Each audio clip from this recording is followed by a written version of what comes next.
my mom or sister or both of them came into my room one night and were like, "Hey, Caitlin, maybe like give the DVD a break. Like maybe don't ruin the DVD."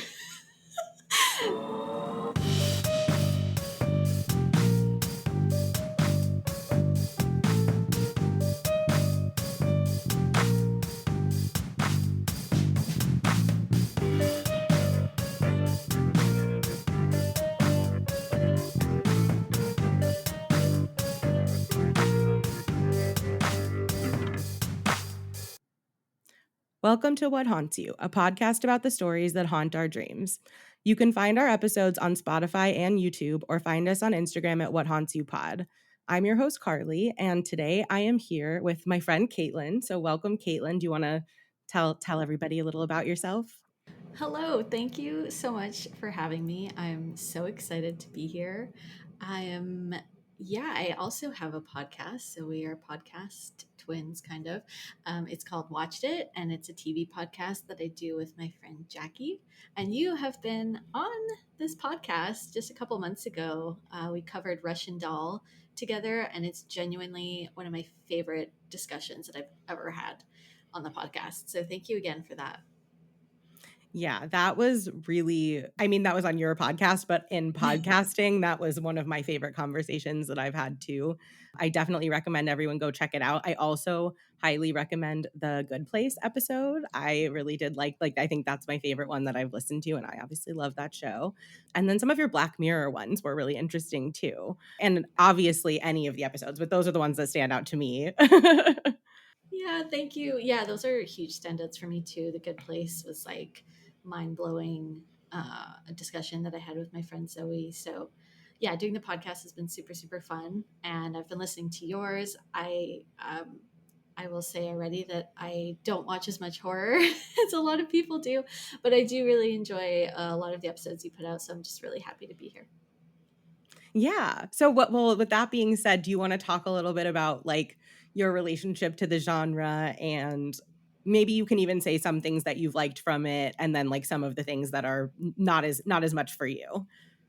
For sure, yeah. So I don't really watch any horror per se. I've like growing up, um, I think my first experience with a horror movie was probably like The Village at like a friend's birthday party when I was Ooh. like 10, and that just scarred me, and I just never wanted to experience those emotions ever again. So I just it didn't seem like the genre for me. But what I've always found interesting is that I'm always really, really interested in like the stories. Like what comes to mind for me a lot is Midsommar. Like I've read the synopsis like 5 times because I just think it's so fascinating, but I cannot bring myself to watch it. I'm just so scared of like the mental images that will stay with me, and so I tend to err on the side of caution for that. But I'm fascinated by a lot of horror movie like storylines and themes that get explored. I think it's such a rich genre, and it's just like I just can't do it with my eyes. And I think that's very valid. I for a long time when I was younger, I actually would like read the synopsis of like every scary movie that I heard of, and I couldn't watch it. I don't really even know what happened to me that switched it, but I do understand that feeling of like wanting to take in the stories, but just like knowing that it would be a little too much if you really watched it. Yeah, for sure. So I've branched out a bit over the years. Like when I watched Get Out, that definitely felt like a leap for me Yeah. in that kind of genre, like thriller horror genre. So I'm not completely opposed, but I have to like consider the pros and cons for my brain. Yes, fair. Not worth the nervous system stress necessarily. Yeah. So, when we talked about you coming on What Haunts You, we talked about some actual horror. We talked about some horror movies in the traditional sense, and I would for sure like to revisit some of those ideas. But you asked me if I would be interested in covering the Phantom of the Opera movie musical, and I just did not feel like I could pass that up. To be honest, I was like, I thought that if I was like let's come back to that and do one of these horror movies in a more traditional sense. I was worried we wouldn't come back to it, and Right. I loved the idea so much that I didn't want to lose it. And I had, in the episode I did covering 20s and 30s movies, I had covered the silent film. So I also had said, like, what if we watch them both? We'll focus more on the musical, but just to also kind of give you a taste of, I think, also a horror movie that is probably feels safer to watch. I think the silent films tend to be less scary because of effect limitations, budget limitations, technology limitations, and just style. So I thought that it would probably be, manageable without trauma. I don't want to traumatize you for the sake of the podcast. But I thought that would be a fun kind of like experience for us to have talking about the two of them. Oh yeah. I mean, I'm trying to like play it cool right now, but like this is probably one of the best days of my life. Like this is a dream come true. I This is one of my favorite musicals of all time, and I like yeah I pitched it to you and I was like, the word phantom is in the title. That's got to count for something, right? And so I didn't, I would have been fine if you said no. Like I was expecting like, I don't know.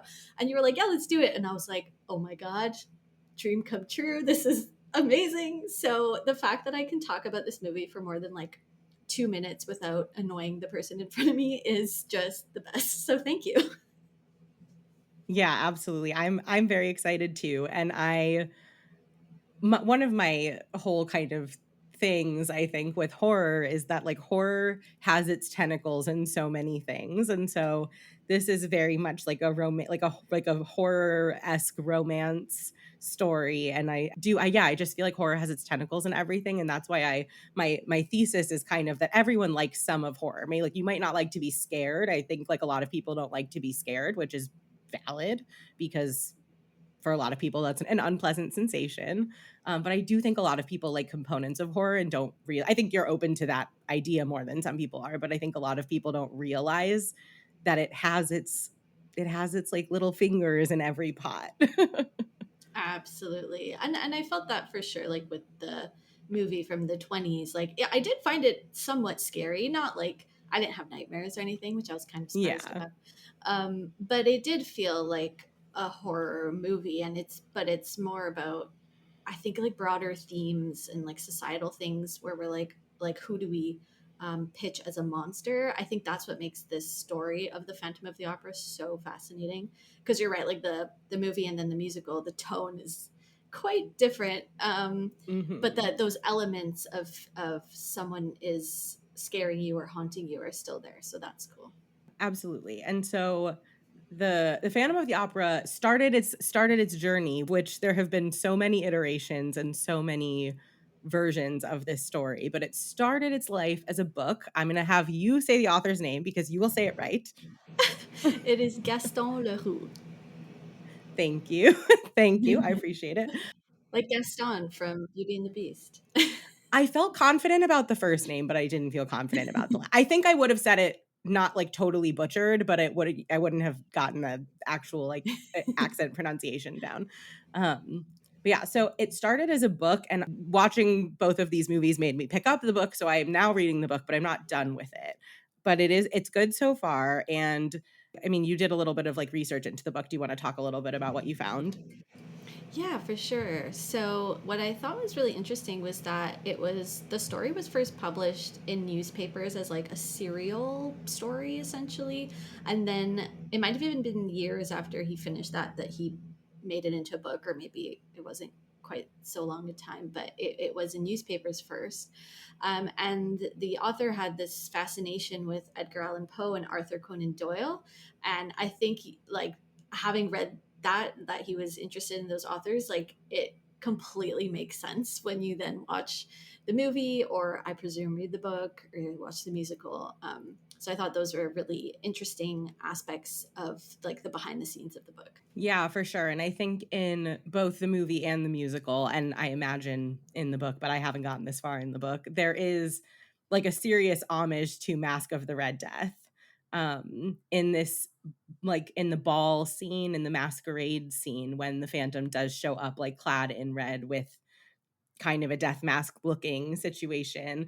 And so I remember thinking that when I saw it the first time, but I didn't know that that might have been like, I assumed that that was either deliberate or like worked its way in unconsciously, but it definitely didn't strike me as a surprise that he's interested in Edgar Allan Poe. I haven't read anything by Arthur Conan Doyle. Like I know the basics that like is in pop culture, but that's all I know. But I feel like you can see so much Poe in this, not even like in any specific iteration of the story, but in like the actual type of story that it is.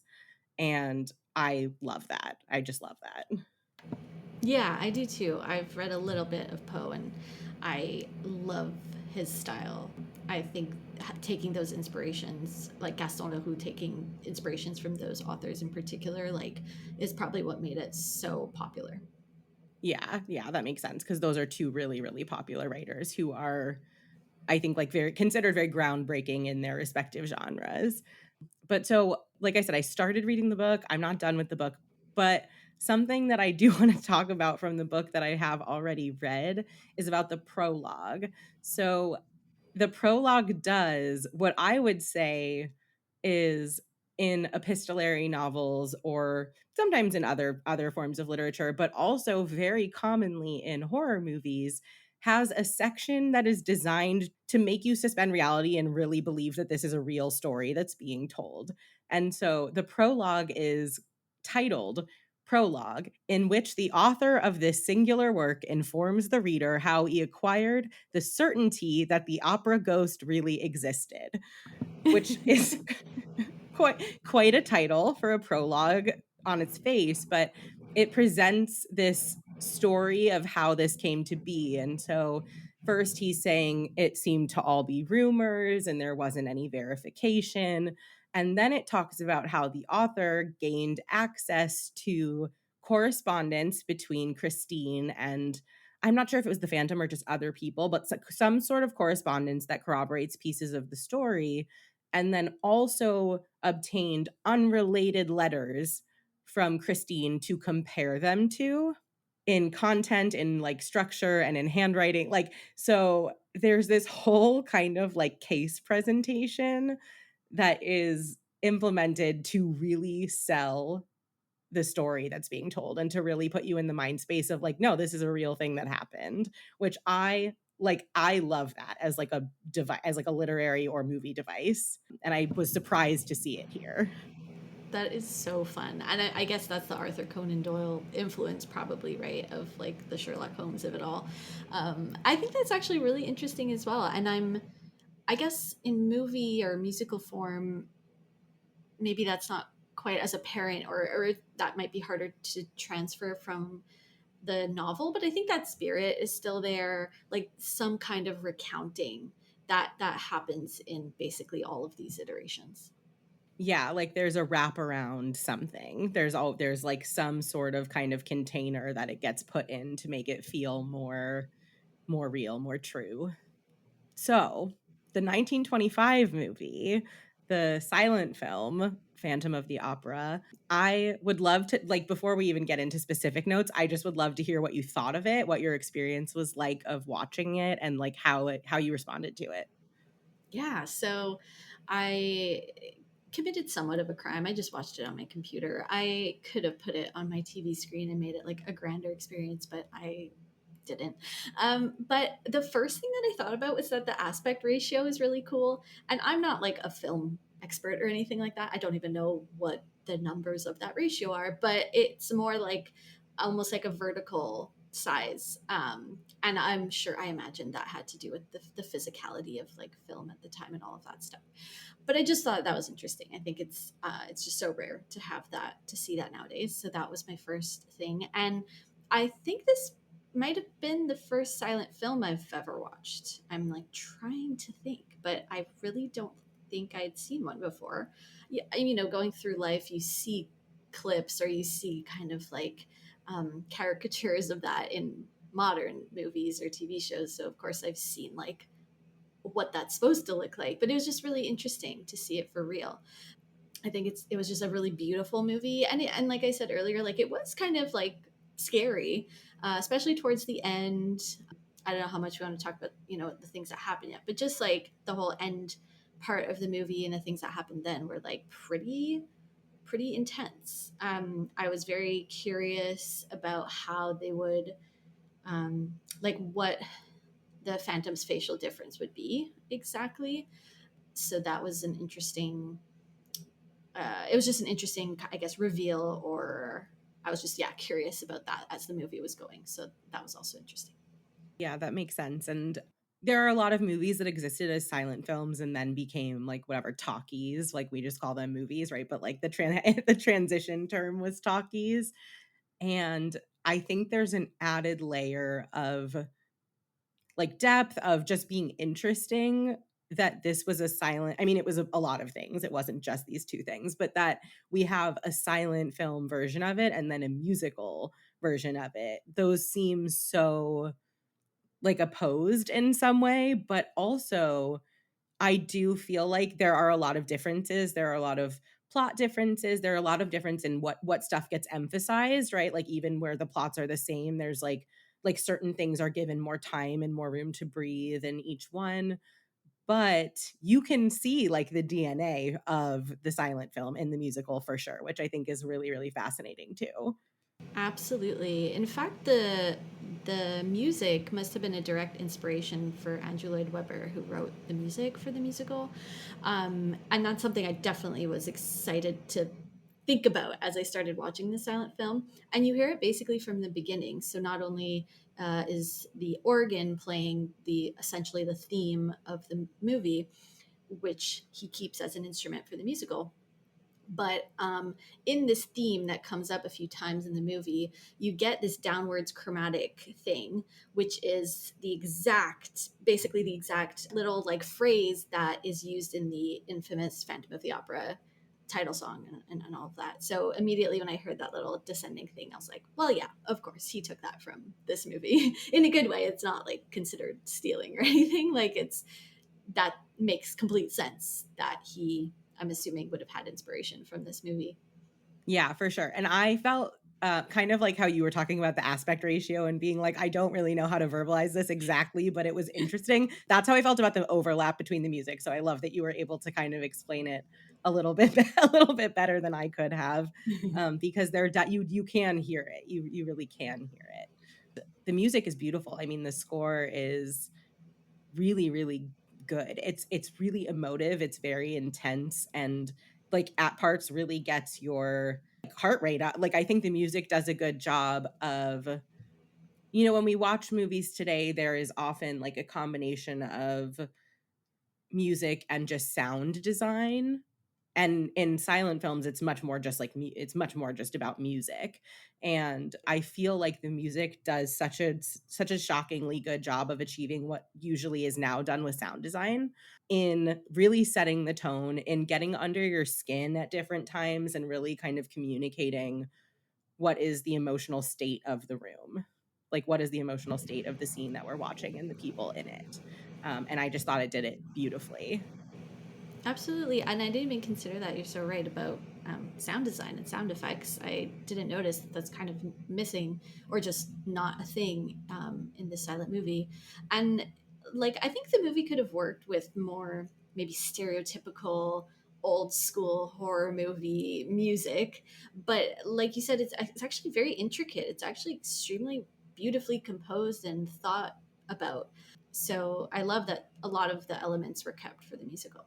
Yeah, for sure. And I think that the score is so important because it is at least to some extent about music, right? Like it's music as a way of exploring art and creativity and I think love and lust and all of these different things, right? But it does kind of come down to music. So I think that they did the story justice by creating such a good score for it.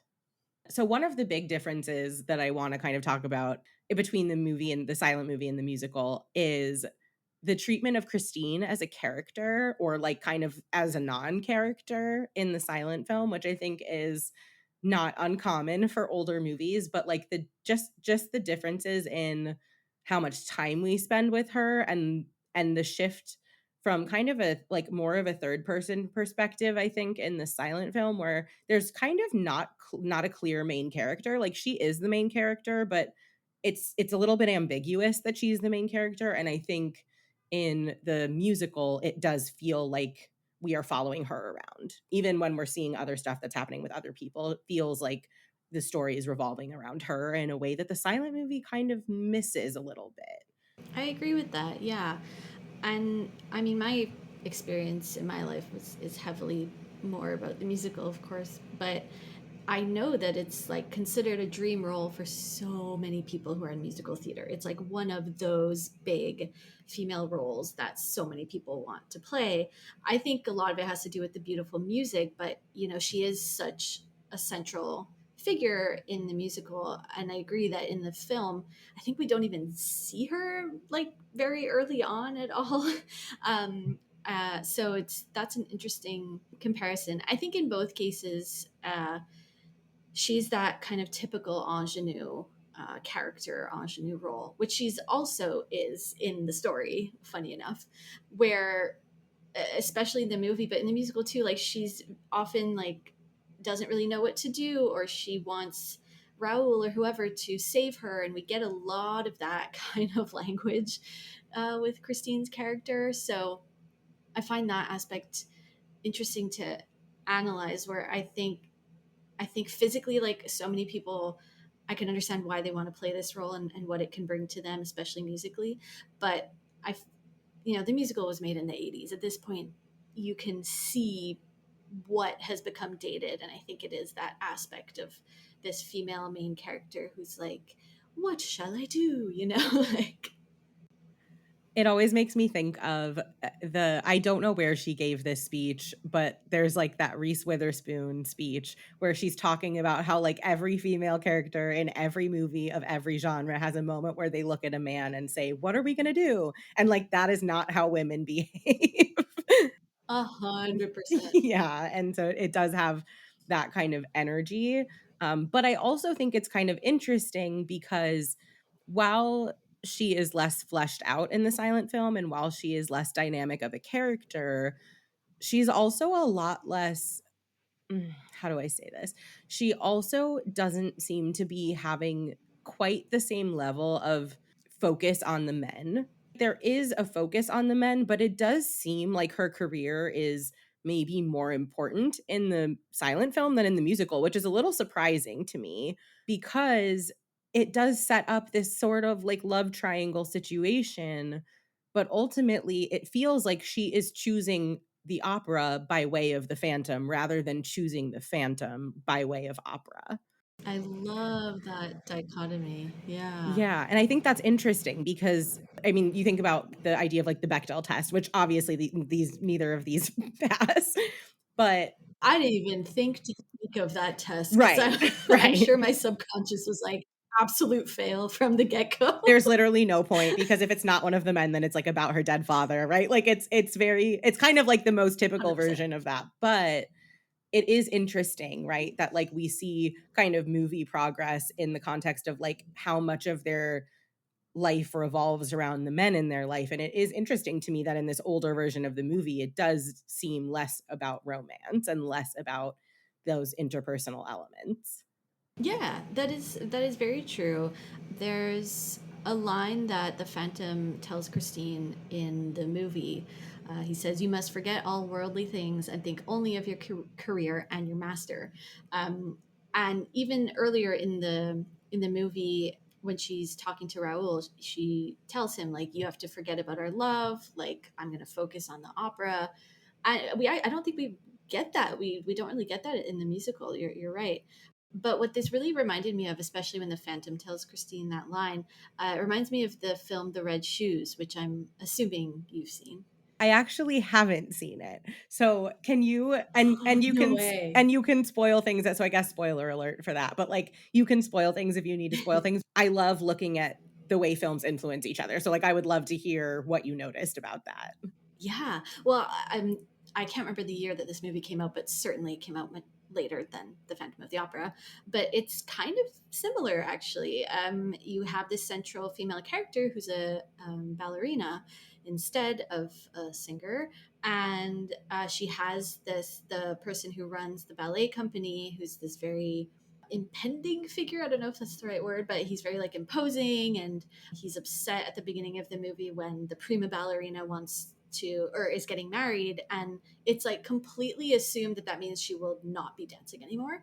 Like even I was confused for a sec because I was like, wait, what's the issue? But he in that time period, I think maybe it was from the 40s or 50s. Yeah, it was just kind of what happened. So with the main character, she takes over that prima donna or prima ballerina role, but has a love interest come in eventually, and then it does again become this struggle of staying in the ballet or going and building a life with this love interest. I'll spoil it enough to say that it does not end well at all. But yeah, but the ballet owner, it really reminded me of the Phantom in the sense of like he's demanding this absolute dedication to the craft. It's not quite as, let's say, romantically inclined in the Red Shoes than it is in the Phantom of the Opera. I think the Phantom is really canonically in love with Christine. But yeah, it just struck me that there's a lot of similarities there. That's really interesting. And I think it's like a theme that still gets explored today, right? Of like, can women have it all? Right? Like that's it's like, how are we still having this conversation so long later, right? Because it's like, can she love Raoul and have her life with Raoul and like still be an opera singer? And like, and maybe the answer is no if she stays at this opera house where the Phantom is like stalking her, right? But it is funny when I was watching, I think I had this thought more during the musical, but there was a moment during the musical where I was like, what if you guys just like moved to another city and you sang opera elsewhere? I didn't even think of that. Right? Yeah. Like there is there's a secret third option. 100%. Yeah. Get away from the haunted opera.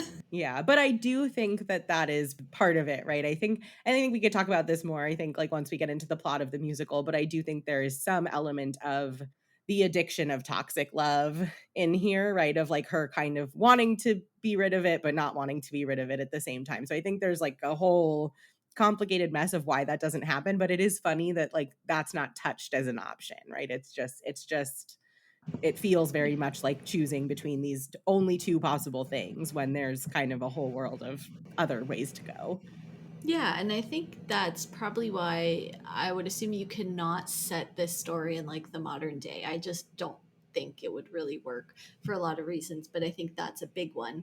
I don't think you can have this story be exploring the idea of career versus love. Like it's a very different world now. So I think it makes sense to set it further back in time. Yeah, for sure. And I think that the story itself evolves, but I think it is kind of crucial that it takes place when it does.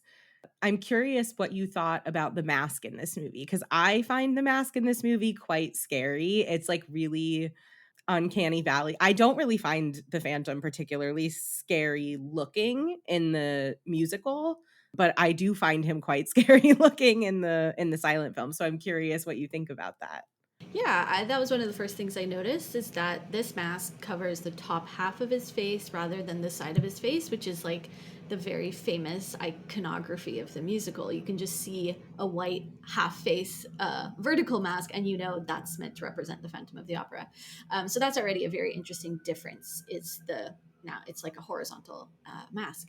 I found it like I'm curious about the choice to have like kind of like a bit of lace or something, like a lace trimming at the bottom of the mask, I guess maybe to cover his mouth, but to let it like breathe a bit. So I don't know if that's normal of how masks like were in the 1920s or if this was purely a stylistic choice for the movie. But then either way, that was fascinating. And I agree that in terms of the Phantom's actual face, I think we are meant to see it as much more scary in the silent film. I, in the musical, like you see his face a couple times before his mask is off for like the last, I don't know, quarter of the movie. And like the more I watch this movie and get older and watch it, and I'm like looking at him in the first half, I'm like, I'm really supposed to find this like quote unquote deformed. Like, what are we talking about? Like I'm sure we'll get into like that and like the ableism around that, but yeah, in the silent movie it's much more of this idea that his face kind of looks like a skeleton in a way. So I can see how that really lended itself to the pure horror of that movie. Yeah, for sure. I have a similar reaction to the musical. I actually hadn't seen it since I was a child, which was also part of why I was really excited to talk about it because I almost forgot about it, and then you said it, and I was like, oh man, I cannot wait to rewatch this. And I remember being scared when I was little, like I was quite little when I saw it. And I think when you're little, you're scared of anyone who looks different. That like that's just like kind of how kids are, and then you like learn what happened, and then it's like not scary or like why someone looks that way, and then it stops being scary. So it was interesting to watch it because I did have that reaction of like, "Oh, that's it, huh?" You're, like, a little burned. Yeah, because in the musical you see because it's like a vertical mask, you see his profile the whole time, and it's Gerard Butler, like not a bad looking guy is by like Hollywood standards, and he has this like slick back, black hair, and you see like how handsome he's supposed to look to us for so much of the movie. But whereas in the silent film, I think the fact that you don't see a profile, you just see like a chin essentially with the mask on, that I think is a more effective use of like a face covering, which then has this reveal of God. I can't imagine. I wish we can tally how many ways they call this man ugly. It's deplorable. It's so bad. But there's just so many words that are used to describe this character of the Phantom. But yeah, I think the mask in the silent film is like way more believable and like scary in a sense. I definitely think so too, and I think it's more of a reveal and it's more unsettling, and I think also it sells the idea of the music more, which is funny because we never hear him sing in the silent film. But it's like you got this, like, suave looking man. How much does his voice matter? Also, I have to get this I just have to, like, say this and be done with this, but, like, Gerard Butler is not very good. Like, he's, like, not a very good Oh my singer. God. He's not a very good singer. He's good in the role, like, his acting is good, and, like, it was good enough that I, like, enjoyed the movie. I wasn't, like it didn't take me out of the movie, but everyone else is so good, and he's so okay. That is so valid. I totally understand where you're coming from. The thing is that I've been like Phantom of the Opera pilled since like high school, so I can't think of it as other anything other than fantastic. Like Yeah. I'm delusional about this movie because everyone roasts it, and I completely understand. Like I see it in that sense of like I get why someone else would see it that way. And yes, his singing is the thing that's like crazy is that this role in musical theater, again, not an expert, but my sister is a singer, grew up in musical theater. I'm a huge, huge, huge, huge mega fan. This role is one of the fucking hardest male roles to sing, from my little knowledge. It is really quite wild that they cast someone who's not a singer by nature. And I think, thank God that his acting and like acting through song, you would call it, like, I think makes up enough for it. And he does kind of do like a talk singing, speech singing type of thing to get out some of these notes. But it's just wild to me. Like that was a huge risk for them because this is genuinely one of the hardest scores for men to sing. Yeah, it's very interesting because I think he had, like, no musical background. I don't think he had ever had a singing role or even thought of having a singing role, and yeah, like I said, I don't wanna spend, like, a ton of time on it, but I do just have to say it, so I'm just acknowledging it, and I still liked the movie, and I do still like him in the movie, but it's just interesting. It's a little interesting. Yeah, because and I find it also interesting. Like Patrick Wilson actually has a beautiful voice. I don't think Raoul has quite so hard of a singing role as the Phantom does, but like that makes sense to me. Like he does have a background in singing, and I don't think he was that well known at the time. Like I can't. I mean, it's not like Patrick Wilson was like a household name. I don't think at in the year 2004. Yeah. So it's weird that they cast him, who is maybe lesser known but has a great voice, and then Gerard Butler. But like I think with what he was basically working with, like I'm astounded that he made it through that whole movie. Like singing that whole thing, of course, pre-recorded, but it is quite a feat. But I totally, yeah, I acknowledge it is not. he would not have been, hired for Broadway. Yes. And they do, and I agree with you that it is actually impressive that he's able to pull, because I do feel like they pull it off. Like I said, it doesn't like take you out of the movie. It's not like nails on it. It's not like he sounds bad. It's just like he sounds like someone who's just like singing in their house, but he's surrounded by people with beautiful voices, which makes him seem even like less talented, I think. Yeah, But he still really sells the role. I agree. I guess there's like two other big differences that I notice for the silent film. And one is that there isn't the Inspector Ledoux, who in the silent film is kind of cracking the case. Like they find out that he's been like studying the Phantom and like trying to track him for kind of a while. So he's the one who's revealing the backstory and like giving the information, and that role is kind of someone else's in the musical. And then the backstory is also like entirely different. So do you want to talk a little bit about like what his background is in the silent film?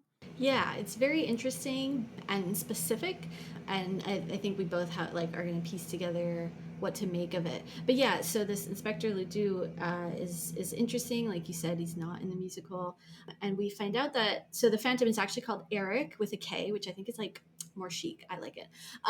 And basically, it's revealed in the silent film that he was born during the Boulevard Massacre, which I don't know if that's a real thing. I tried looking it up. Yeah, I don't think that was like necessarily a real event, but some kind of violent massacre, clearly. He's a self-educated musician and master of black art. Black art is in like capital letters. He was then exiled to Devil's Island for the criminal insane. He escaped, and at the time of like reading this card with all this information, it says he's now at large. So the inspector, of course, is trying to capture him. In terms of Devil's Island, that was a real thing or a real place. It was a French penal colony for 100 years in the 1850s to 1950s in the Salvation Islands of French Guyana, I think would be how you pronounce it. Yeah, I think so. And yeah, I looked into that a little bit when I was covering the silent film for the other episode, and it was not good. I mean, obviously any penal colony island would have been really bad, but the sanitation was like substandard even for the time, which was obviously already substandard as we would think of it today. Most people died of disease who went there, like more like the majority of people died of disease, and most people never made it back to France because it was like criminalized for them to go back to France usually, and then like most people just ended up dying on the island. But you were given like a double sentence where you would have your time on the island as a prisoner, and then you would have your time on the island as staff, which is very strange.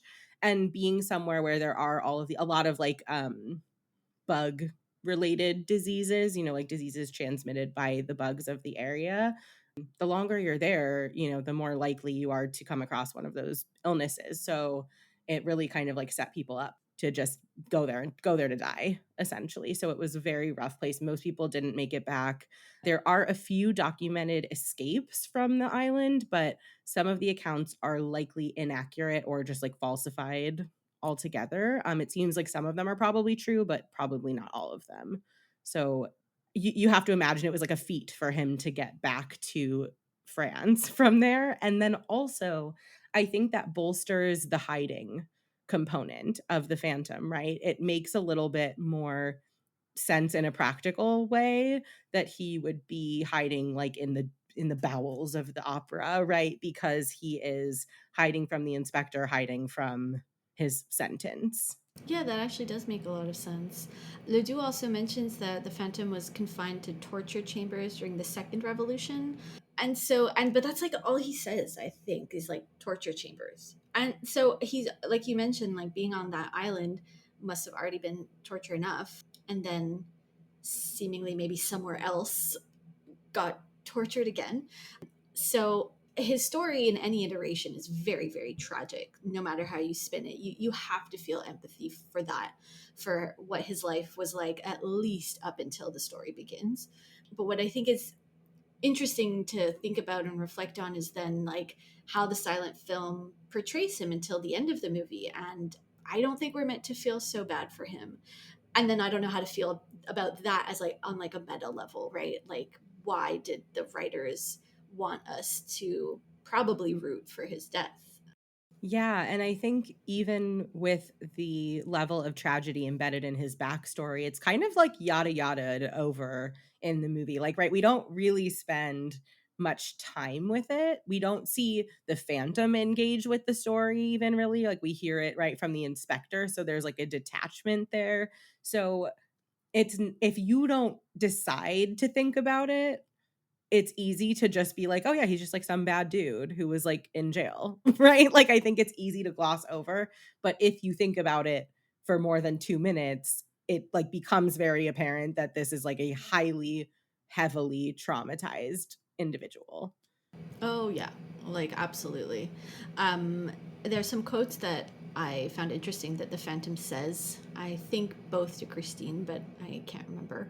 One of them is, "If I am the Phantom, it is because man's hatred has made me so," which I think in that respect he's talking about probably his facial difference, or maybe like what he was sent to the penal colony for, or something like that.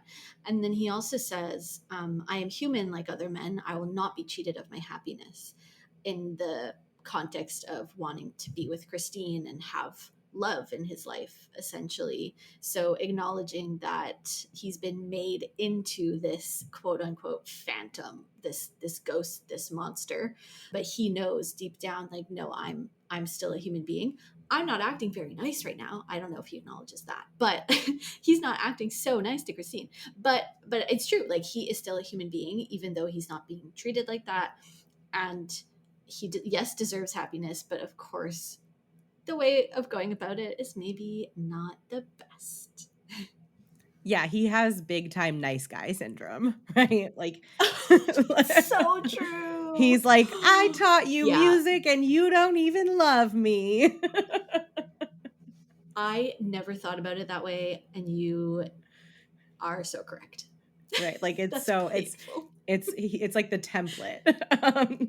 But it Yeah. is also sad, though. I would, like, be so interested to see how they would make a remake of all of this today, whether it was musical or not, or, like, however whatever form, but you almost have to wonder, like, does he feel his own humanity slipping away and, like, his own kind of descent into monsterhood as he's living his life and, like, going through all of these experiences? Yeah, that's so true. Can I say how the silent movie ends? Yes, we spoil here. So in both iterations, there's some kind of manhunt at some point for the Phantom. But how the silent movie actually plays out in the end is they do. He kidnaps Christine. They leave the opera house. They're trying to run. He's trying to run away with her.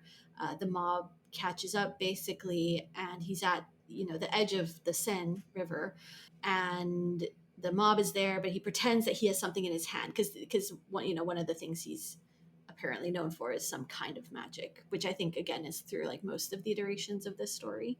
So he pretends he has something threatening in his hand, maybe a, I don't know, grenade or something, or like a magic bomb.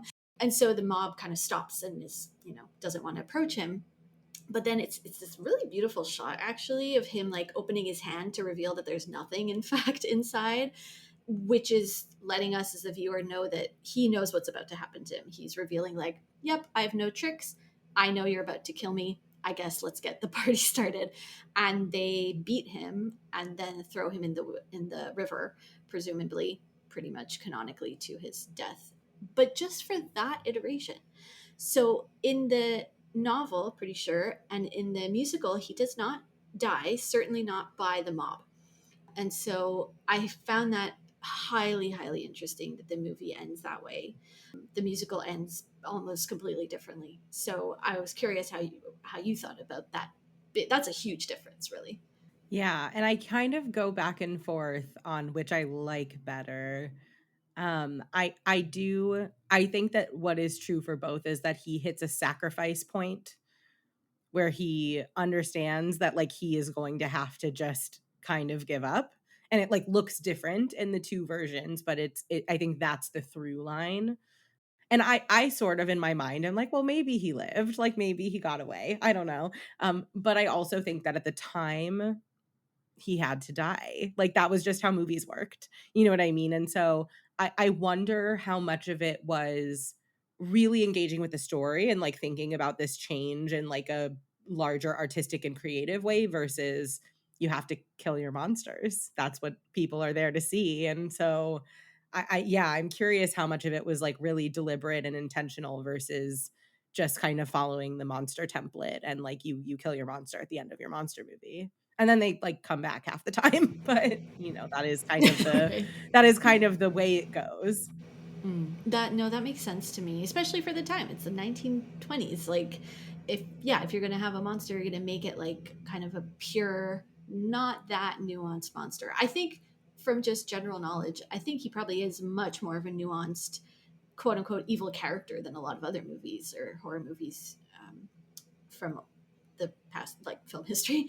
Um, but the musical does go quite a long way to give him even more nuance and even more complexity and to make him feel a bit more like a human being that's just gone down a path that's not advisable but like is definitely still relatable in many ways. But the silent film, you don't you don't get that. Like you mentioned earlier, like the information we get about his backstory is just like, this is his backstory. All right, now let's go see what torture he's up to.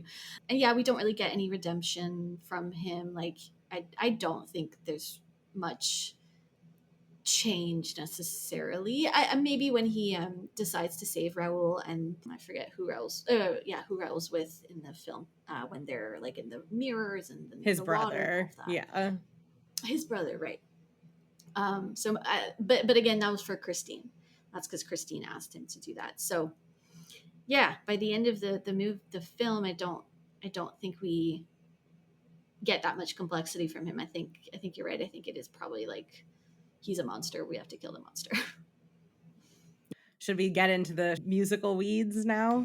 We have to. And can I just say, I have to. Can I explain like my backstory with the movie specifically? Please do. Yes. I don't know why I'm offering this information. It's actually unhinged. But like I grew up in a household that like loves musical theater, so of course I'm sure as like an infant I was hearing the music from this musical. But I think the first time I actually watched the movie from 2004, I guess would have been like I don't know, I was 10. So sometime after that. But there was a point in my life when I was in the 11th grade. Um, for some inexplicable reason other than being neurodivergent, I watched this movie every single day for about a month. Like every single day. I don't know how. This movie is 2.5 hours long. I don't know where I found the time in the middle of high school. Like this in Quebec, this is the last year of high school. Um, Literally don't know how I found the time, but I did it. Obsessed. It was like an understatement. And I remember distinctly, like, this was in the days of DVD. So this was on DVD. My mom or sister, or both of them, came into my room one night and were like, hey, Caitlin, maybe like give the DVD a break. Like, maybe don't ruin the DVD. I don't think they were probably like concerned for my mental health as well. But I think the concern was like, you're gonna like wear out this physical piece of media, so maybe give it a break.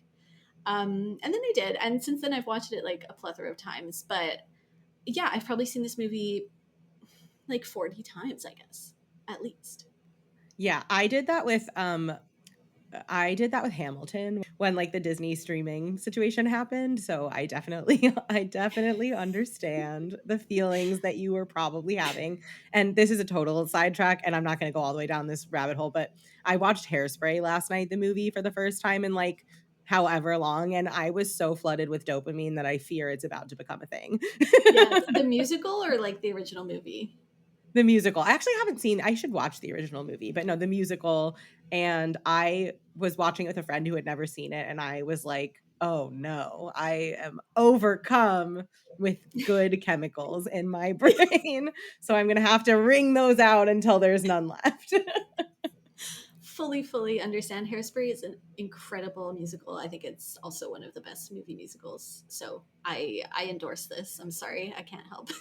I'm already like, I'll probably watch it again today. I rented it, and as soon as we started it, I was like, "I should have bought it. I should have just bought it. Right. I made a mistake. This was a blunder." Love that. Yeah. But okay. Anyway, back to okay, Phantom of the Opera musical. So we open in Paris in 1919, and there's an auction happening, and there's an old man and an old woman there who I don't know if we're supposed to understand at the very beginning who they are. I actually didn't until later because I needed to like see them more times, I guess, as youth. But it ends up being Raoul and so is it Madame Giry or is it her daughter? I wasn't sure who it Oh, was that's a supposed to good be. question. Yeah, it seems like Miranda Richardson in like older makeup, which I think is pretty good makeup, but there's also like a filter over the, in like it's not like the real cinematography, but um I didn't even consider that. But yeah, I think it would be Madame Giry. Yeah, so it's the two of them and they're at this auction. This is also shot the filter is black and white. It looks very it doesn't just look like a modern film in black and white. It looks like splotchy and a little glitchy in the way that like very old movies look. So I thought that was a nice touch. And they are at this auction that is taking place at the old opera house. It's run down. It's like it's dusty, it's dingy, everything's kind of broken. They're auctioning off an old school cymbal monkey toy. They're auctioning off the chandelier. The chandelier is like the item label is lot 666, which is amazing and so unnecessary, but also very delightful. As we transition into the story proper, the chandelier lights up and like lifts back up to the ceiling, and the theater is like getting kind of reborn around it and coming back to life, and like the dust is gone and the color is coming back into the opera house, and like now it's Paris 1870. I love that moment, and you get again this theme music of that descending organ chromatic scale that's so emblematic. Like I think everyone knows this music, even if they've never seen the musical or the movie or anything. It's just a really popular little nugget of music, and I think it's so beautifully shot. Like, and it's funny too because in so much of film and television, when you go back in time, that's when things usually are in black and white, and then the present day is color. And so, of course, here this is the opposite. And I think I love that. I think it's a nice touch. But just seeing all the cobwebs leave and then the color coming in at the same time, like it gets me. It's good. It's a beautiful piece of cinema. Like it really is. It's like a gorgeous transition, and you feel like the life being injected back into this place. And we kind of end up in the theater during dress rehearsals, which if you know anything about any type of performing arts, that is the arguably like a busier, more chaotic time even than an actual show.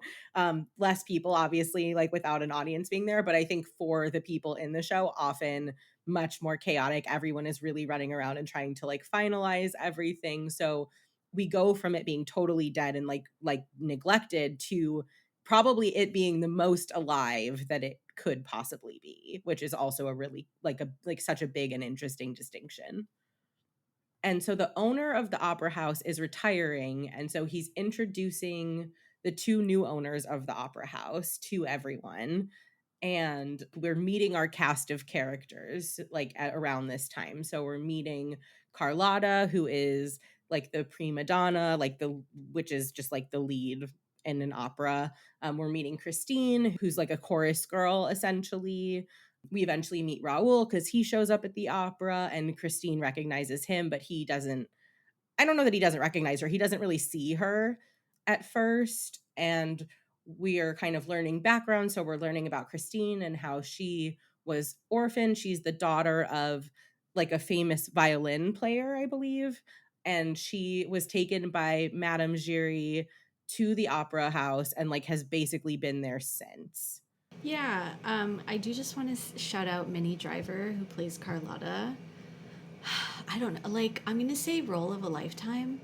I think she's so funny. And she's in this role, she's meant to be Italian. And look, I'm not Italian, but I would say her accent is like so good and just, but like in a funny, like we know it's like a caricature of an Italian accent, but it's so, oh my God. Like the hand gestures and the way she's like talking feels very distinctly Italian. So it just, oh my God, I love her so much. Yeah, she's great. And she's not just a caricature of an Italian, she's a caricature of a prima donna, right? Like of this kind of like larger than life lead role embodying total diva, right? Like she's really like a diva before that was probably a word people used. And yeah, she's so like it's just perfect. It's all so perfect because the exaggerated components of her like Italian accent and the gesturing just kind of bolsters the character that she is supposed to be playing, because she doesn't have all that much to work with to like present her character, but she still does a really, really good job with what's there. And so when she is singing, we have the first incident with the Phantom that we actually see. A backdrop falls basically on her, and we kind of see a figure in the rafters above, like fleeing the scene, who presumably has like cut or dropped this on her. And Carlotta is like fed up with everything. And she's like, these things have been happening for 3 years and like nobody is doing anything about it. So that's how we kind of know like this is not news. And like this is something that's been, brewing for some time. Yeah, and what's interesting is that around this time we find out that the Phantom is, he calls himself the Opera Ghost, and he feels like much more of like an actual presence in the opera house compared to the silent film, where in the silent film it's like you barely even know if this person, this human actually exists behind the scenes. Everyone just kind of talks as like, "Ooh, there's a phantom," but he's very, very, very hidden. But in the musical, he's given a salary of 20,000 francs, which who knows what that translates to, but 20,000 of anything, I think a month. That does happen in the books too. Yeah, I was that they talk about that very early, that does happen in the books too, and I was like, that seems like so. I have no idea. Like this could be $20. You know what I mean? Like I have no Yeah. idea what the exchange rate is. I'm not going to Google it because it doesn't really matter. But like I'm also like back then too, like in back then money, not even like in today money. And I do think that like anything that is about, and I think this is where you can see some of the Edgar Allan Poe kind of DNA in there, is that anything that's about the opera is on some level going to be about class, right? And like a certain class of people. So I think that that's here too, that like even though he's this hidden figure, he has like a standard of luxury that is very interesting for the type of character that he is. Yeah, he really holds himself in high regard. He, I think, sees himself as the genius that Madame Giry sees him as. Again, in the silent film, I don't think we really get that. I think he does, of course, think he has value. He knows he's a good musician. He sees talent in Christine, etc. But he's not this like big figure in the silent film. Whereas, yeah, in the musical, he's like an established person, and it's just that like the people in the opera house haven't seen him or don't really know who he is or like whatever. They're trying to figure out the specifics, but they know there's someone like you said. The I'm God, I'm so close to trying to do the Minnie Driver accent. I'll spare you. But she just has these great lines, and she's like, "These accidents like have been happening for 3 years." Like, anyways, yeah, a fantastic moment. I'm surprised I haven't sung yet. By the way, like that's also a feat that I'll try to spare you that. But it You might can. happen. You totally yeah, I welcome it. I welcome it. There's a lot of good songs. There's a lot of good songs. So I think that would be Yeah. fair. But yeah, so the Phantom, it basically like writes a letter to the new managers of the opera house laying out his terms. Like he still expects his salary to be coming in. He still expects them to leave box 5 empty for him at like show nights so that he can watch from box 5. And so he is like laying out his terms, and they're kind of obviously like, they don't totally know what to do with that. But Carlotta storms off the scene, and Christine is basically like voluntold to do it. Like someone else is like, "Oh, Christine should do it." She's been taking voice lessons, and they're like asking who is she taking voice lessons from, and she's like, "I don't know who he is," which is already fucking weird. But that's what she says. And so Christine gets on stage, she sings the lead, and Raul attends, and like he obviously sees her because she is in the lead role, and he recognizes her from when they were much, much younger, and they were kind of like childhood sweethearts when they were little. And this is kind of already a big departure too from the original silent film, because the Phantom kind of and this kind of happens later because Carlotta's not like quit for good at this point, but Christine's big break comes kind of from the Phantom, but in a less direct way. He's basically just like making everything very annoying and chaotic for everyone until they leave. So he kind of made Carlotta leave, but like not really. Like he just like made her sick of his own shenanigans. But yeah, so Christine does get to sing the role, and she obviously does a beautiful job, and everybody is like talking about how amazing she is.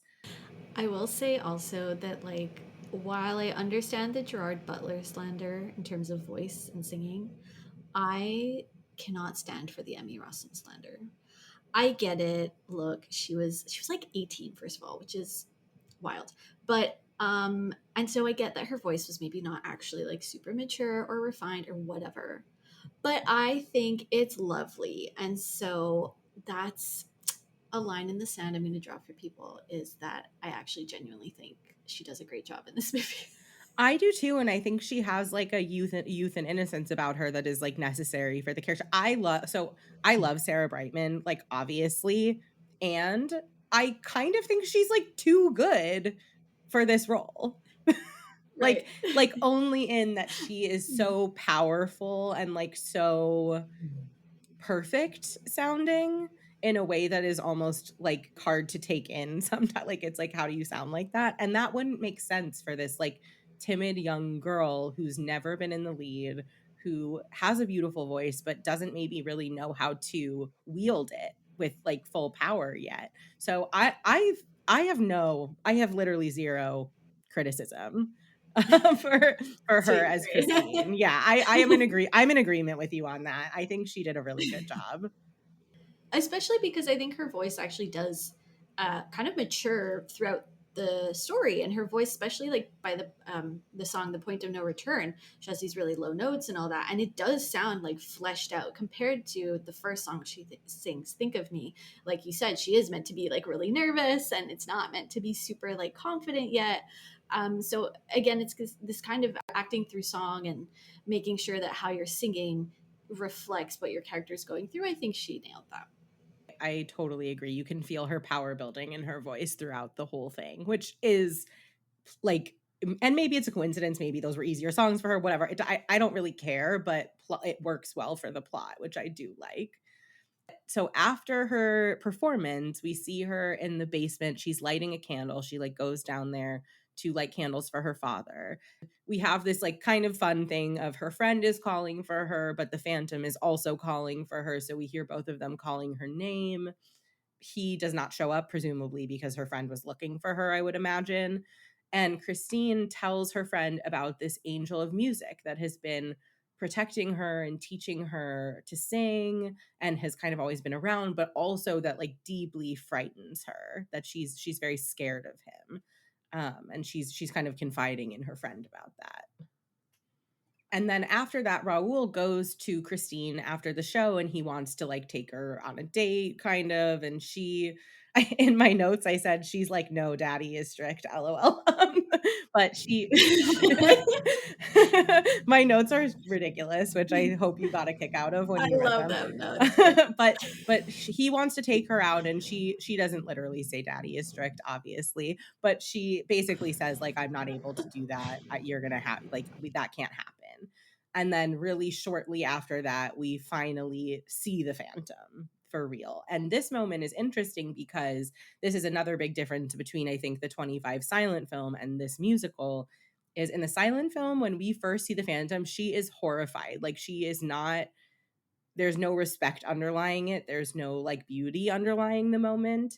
And in this, it's like she is in awe of him. She does seem afraid, but she seems, this is like a funny way of saying it, but I always say that like I feel very in awe of the ocean. I think it is like the most beautiful thing that exists, but it also scares the ever loving shit out of me.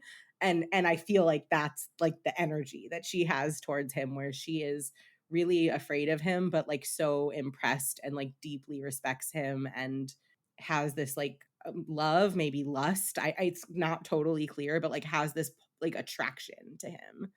that isn't really there in the silent film. No, I will say this sequence especially is like the tone is very sexy. And I would assume it's the same like on stage, like for the musical, because Andrew Lloyd Webber was one of the actual screenwriters for this. So like it's the sequence as they go through the like hidden hallway, it's all like kind of lit up. And what's interesting is later Meg, who's Madame Giry's daughter and Christine's friend, she goes through that same hallway and it's like dilapidated. There's rats running around, there's like cobwebs and everything.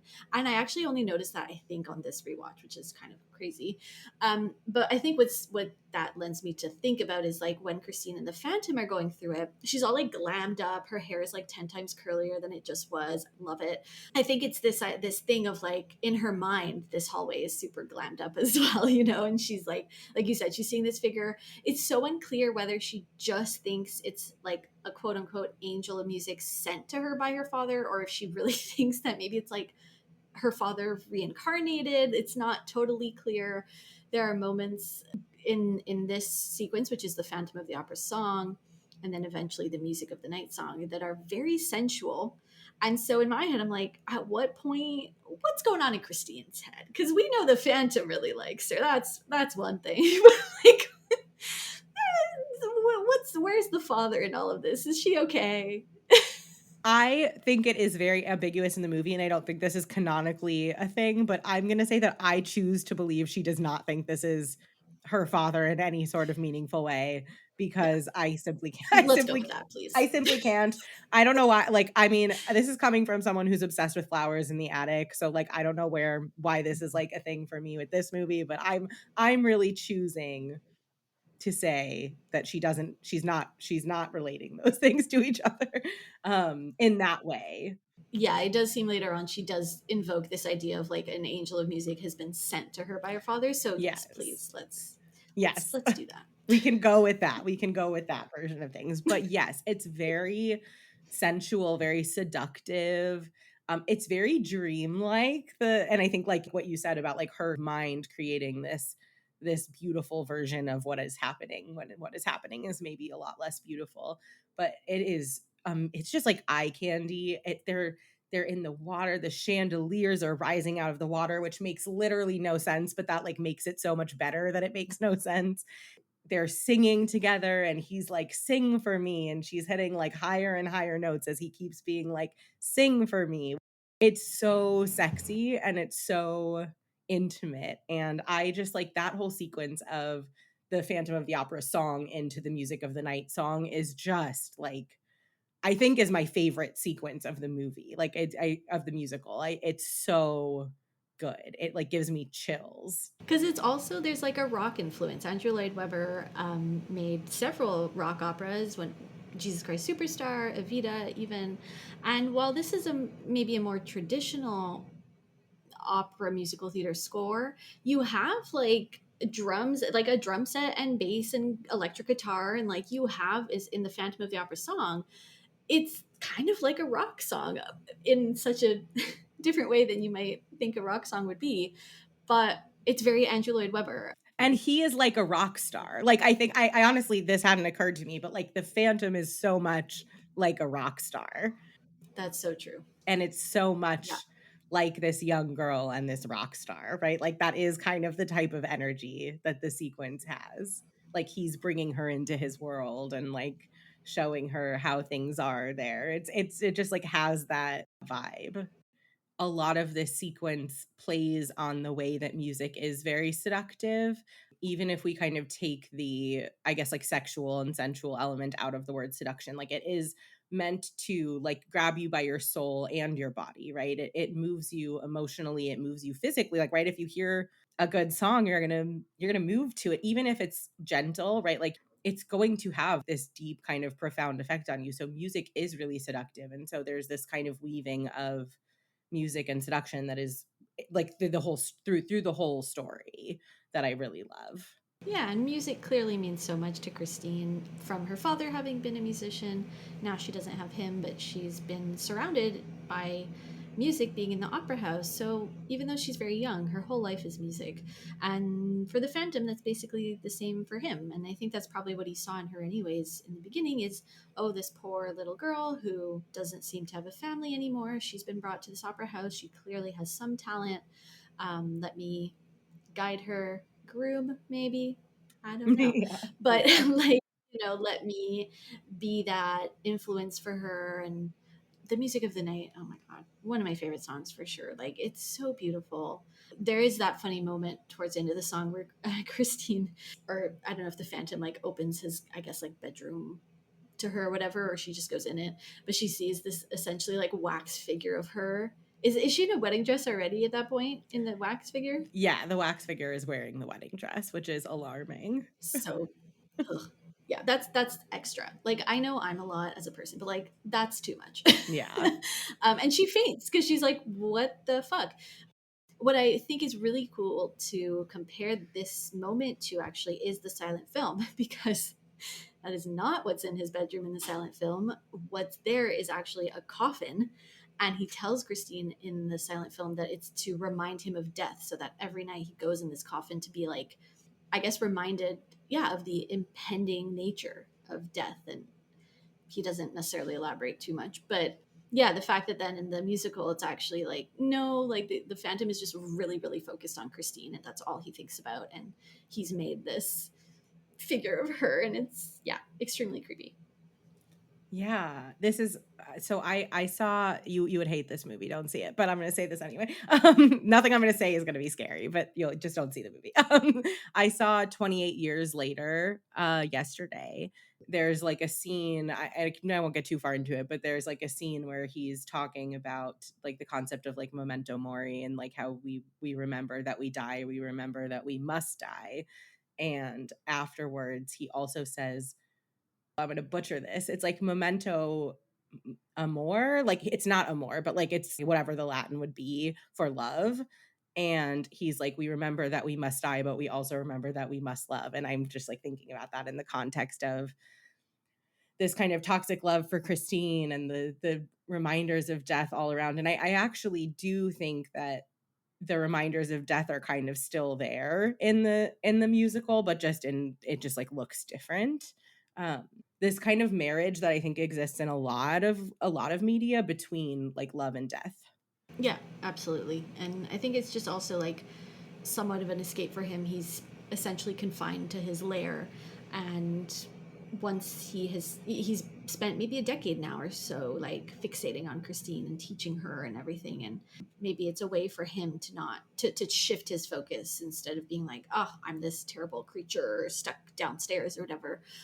He can shift his focus to, like you said, to love. Actually, I know, yes, it is very toxic and very not good. but, Yeah.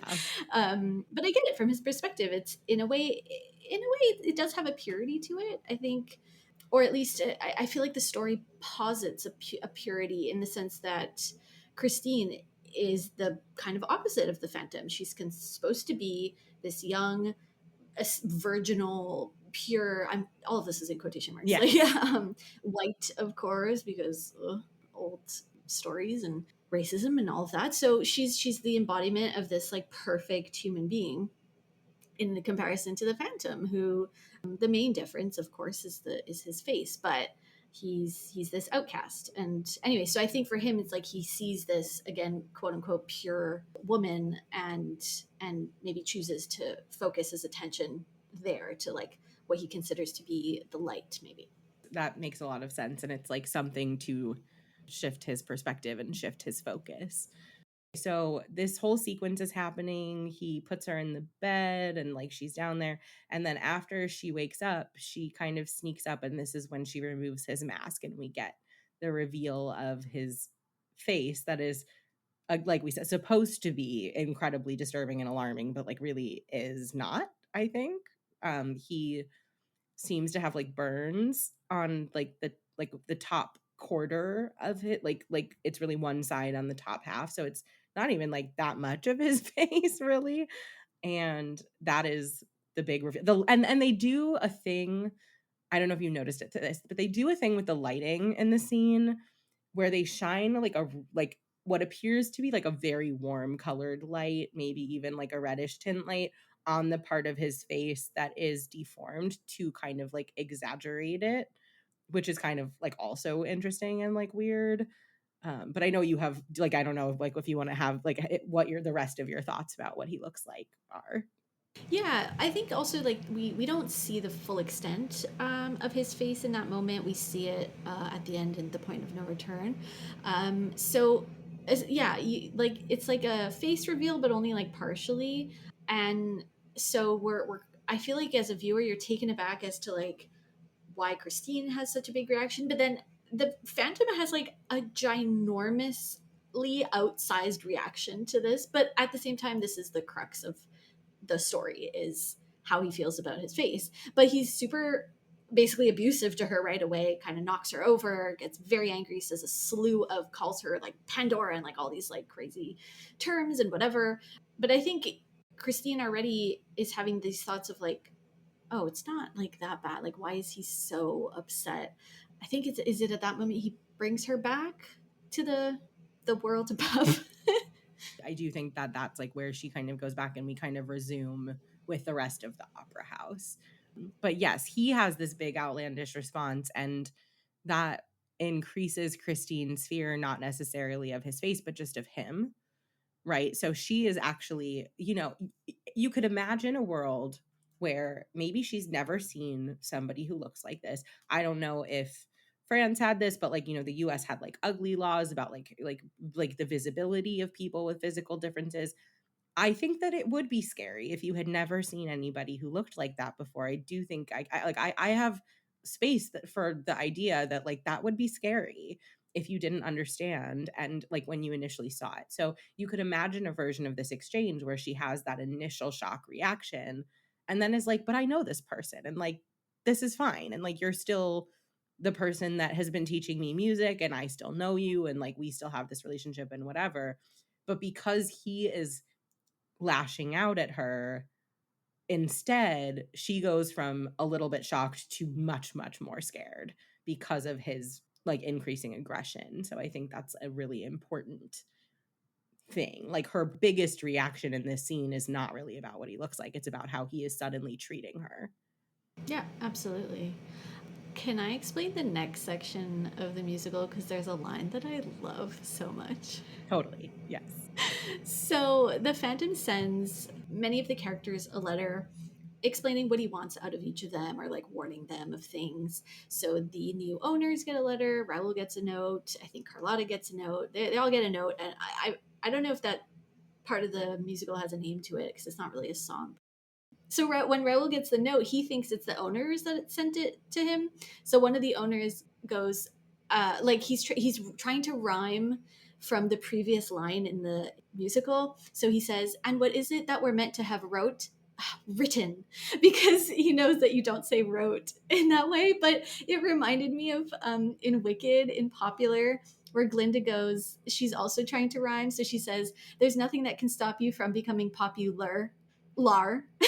It just completely, I love when that happens because you're like the writer is acknowledging that like, okay, I needed to rhyme from the previous line, but also I know that that's not the proper word or the proper pronunciation. So it just like chef's kiss. Yeah, I love that too. I think it's like a nice little meta moment where we're like acknowledging the absurdity of having a rhyme structure for like human interaction.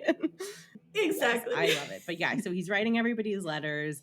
He is kind of trying to give everyone like one last chance to do right by him. He really considers the opera house to be his opera house. And so he is like, okay, it's time for everybody to get on board and like do this the way I want to do it. And so it's time for them to put on their next opera, and like Carlotta has like a throat spray that she uses, like probably honey or some, whatever. And he swaps it out with something that is like, presumably bad or poison or, something that you shouldn't spray in your throat. He also interrupts the show and he's like, didn't I ask for box 5 to be kept empty for me? Which it wasn't. While this is all happening, Carlotta gets the throat spray and she uses it, and then she starts like messing up and she's kind of like croaking out some of her lines. And so this, like, it gets determined that Christine is going to fill in for her for the rest of the show. And something that I noticed as she was like getting ready, and then also in the first instance of her kind of covering for Carlotta always has full opera makeup on where she's like painted, which I actually think is very cool. Like, I actually think that kind of makeup is very cool. But Christine doesn't have that ever. Christine just always looks like the most beautiful version of herself when she is like given a shining moment, which is kind of interesting. I don't really like know what to make of that, but I just like was wondering if you noticed that. Yeah, I don't think I'd kind of put into words, but you're so right. It just shows us like how much of a prima donna Carlotta is, and how much of a diva she sees herself as, that she's always in character and like always has to be extra and big, and like she can't possibly play the page boy role because that's not only like, it's like even the costume is small, and she has to have a big dress and big hair and big makeup, and it's almost drag, really, I think. Oh yeah, totally, totally. And I think it also gives that sense of Christine as a natural, right? Like, she is naturally a star. She is like a natural prima donna. And so I think it was just something interesting that stuck out to me. But so as the show is happening, the stagehand sees the Phantom kind of like running across, causing whatever mischief, and hunts him down. But ultimately, he chickens out of this pursuit because the Phantom is scary, and he runs away, and then like is confronted by the Phantom, and like a chase ensues, and then eventually the Phantom gets him and hangs the stagehand from the rafters above the stage in the middle of the opera, which is a really intense scene. Yeah, and the music before is really fascinating because you have the music from the opera. They decide to do the ballet section while Christine is getting ready to take on the lead role. And so it's this it's in a major key, it's very happy and beautiful, but you get in the actual scoring of the movie, you get this very sinister music at the exact same time. And I think it's very well done and very well mixed, because you get both. It's not that the music itself is just weird, it's that you literally have beautiful music and scary music at the same time, and it's very well done. It's obviously very disturbing to see the stagehand be hanged and fall from the ceiling. Obviously, everyone is super disturbed. And then, interestingly, we then don't get to see Christine in this role because this has happened, and she and Raoul go up to the roof and it's winter. I think it's like, so that's like a really nice touch, is that it's like kind of cold and snowy and that sort of thing. I think we both brought this up in our notes, where like Christine is trying to explain to Raoul like about the Phantom, and she knows that the Phantom does this, and he's like, girl, no, there's no Phantom. And I'm like, what? Sir, excuse me. Who do you think did this? Like, clearly there's someone. And he also just got there. That's the other thing, is like he just got there. Like, she's been there for this whole time. And she's like, "You've been here 5 minutes and you mean to tell me what's in the opera house?" Like, I don't think so. Yeah. But yeah, they're talking about him, and the Phantom hears them talking about him and hears Christine's ambivalent feelings about him, where she sees him as this kind of loving and protective figure, but also does see him as like a dangerous and scary person. Yeah, she has a line where she says, "Can I ever escape from that face? So distorted, deformed, it was hardly a face." And that's where I'm like, again, girl, I don't know what you saw, but like, it's really not that It's not. bad. I obviously, again, of course, it's like the shock value and just like the shtick of like, oh my god, the Phantom is so scary, it's such a crazy face, which is, yeah, just so terrible. But like, it's to be like, it was hardly a face. I'm like, I don't know about you. I'm seeing half of Gerard Butler's face. Might I remind you, this man is quite beautiful. 3/4, really. Yeah, It's exactly. it's it's so it's like so interesting. But it's yeah. And I do wonder how much of her perception of the time of what she saw is colored by his behavior, right? But it is, yeah, it feels a little You're right. absurd. Yes. But they start singing "All I Ask of You," and they're singing like so lovingly to each other, and he promises her that he will protect her and take care of her, and like that they will be together. And I think that when you take that song and then you take the Phantom of the Opera music of the night sequence kind of, and you hold them up to each other, it's very much like this distinction between like what could be a healthy like, even though in this moment Raul is kind of gaslighting her about the fandom. I don't think he's trying to do that, but that is what he's that is what he's doing. But he is really promising her like a sense of stability and a relationship in a meaningful way. And the fandom is really offering her seduction, right? Where we're really looking at that like lust and that like pull towards a spark versus like a pull towards something stable with a foundation that you could build off of and grow with, right? And it really is like these two types of relationships that I think everyone but like women are faced with.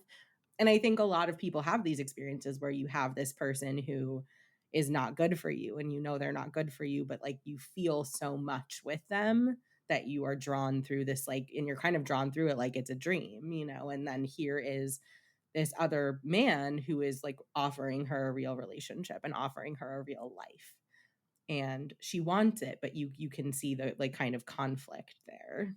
Yeah, because also I think the Phantom doesn't understand the appeal of Raoul in particular. Like, okay, fine, he was your childhood sweetheart. I don't even know if he knows that, but for the Phantom, he sees himself as this great genius, a musical genius, and in his head, it's so clear to him that Christine and him would make a good pair, not only for her career, but for like in love as well. So I think he's just like just so annoyed by anything that Christine sees in Raoul. And the Phantom is like so distraught when he like sees them singing this song. He's so upset. I would assume this, like, I think this is where the intermission is. I've never actually seen the musical on stage. I really want to one day. But this is kind of like halfway through the movie where there's a really nice shot of the Phantom like standing on this statue and his like cape is flying and he's all mad, and then the camera goes into like a wide shot and like zooms away from him. It's really really beautifully done.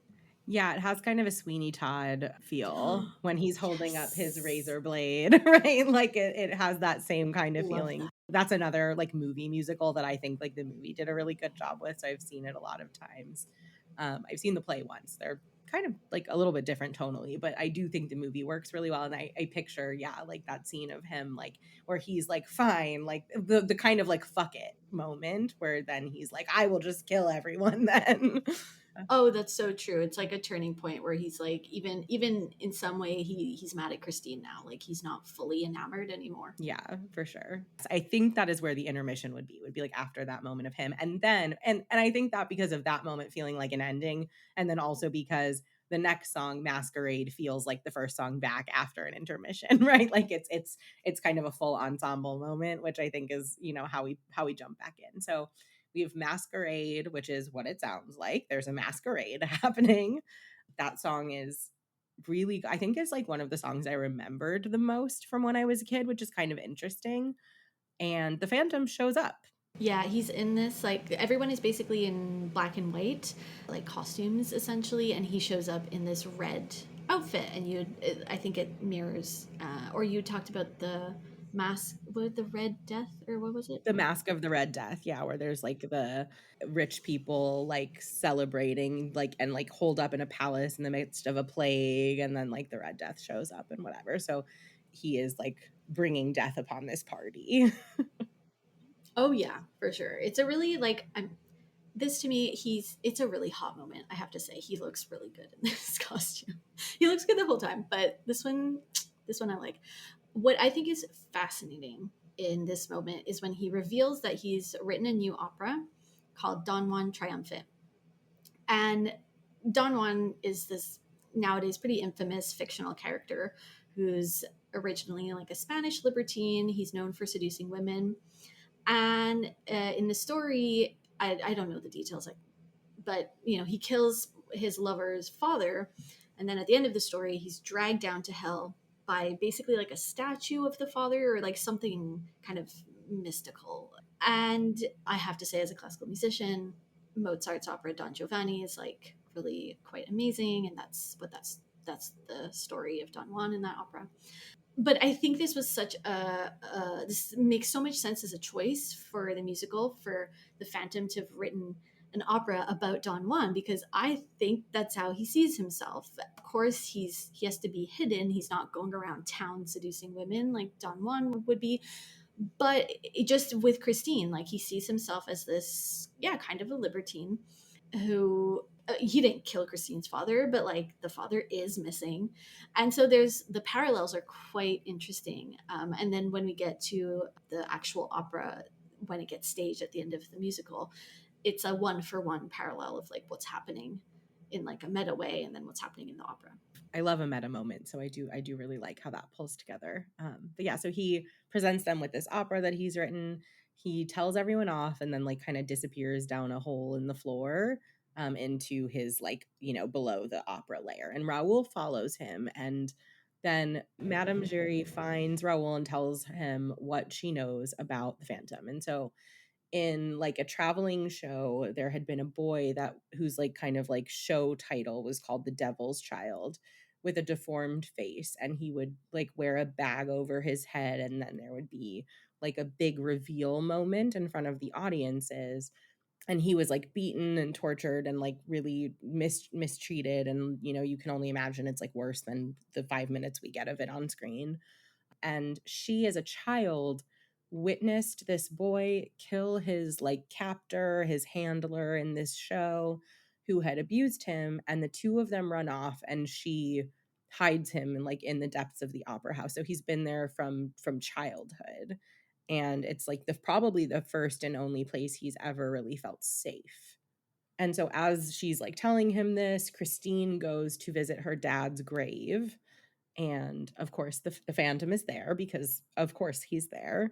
But also kind of interesting that he leaves the opera like he really like leaves to be there, which I think feels somehow like different and significant, that he follows her there. He is kind of seducing her as he does, and Raoul shows up. This is like this moment to me is like comically sexy. Like I don't really find it that sexy, but it's like comically sexy. He shows up, he like rides up on a horse, and he's in this like old school V-neck long sleeve shirt that's like billowing in the wind as he's riding up on this horse. His hair is blowing, that like it's so cliche but like perfect, like just absolutely perfect. It's the most embodied form of the word billowing.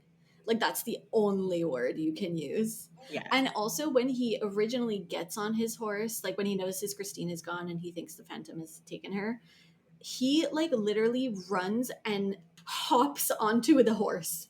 And it is quite astounding. And then he like takes off. And what the other thing I find very interesting is that Raoul is dressed in white, well, like his shirt at least is white, and he's riding a white horse, whereas the Phantom is dressed in black, which he does anyways, like most of the musical. But I'm pretty sure he's on a black horse, and just in like the most basic of like, uh, what's it called, like symbolism. You can interpret this as like, yes, of course, Raoul is like the white knight or whatever, and the Phantom is the evil monster. But also, what I kind of notice is that Raoul does have a bit of like a theme music going on when he's doing something particularly heroic, and the music that is scored for him is primarily played by the French horn, or maybe like a group of more than one French horn. And in classical music, that is a completely like direct association with heroism. The most like common example would be Beethoven's Third Symphony, the Eroica Symphony, which opens and the theme has the French horn. And so there's it's in Strauss, it's like in so much music. The French horn is meant to be like an easy association. Like you hear it, it's like a heroic moment. So it's just, I just love, I kind of like that it's I like that I noticed that, and that clearly we're meant to think of Raoul as like the savior.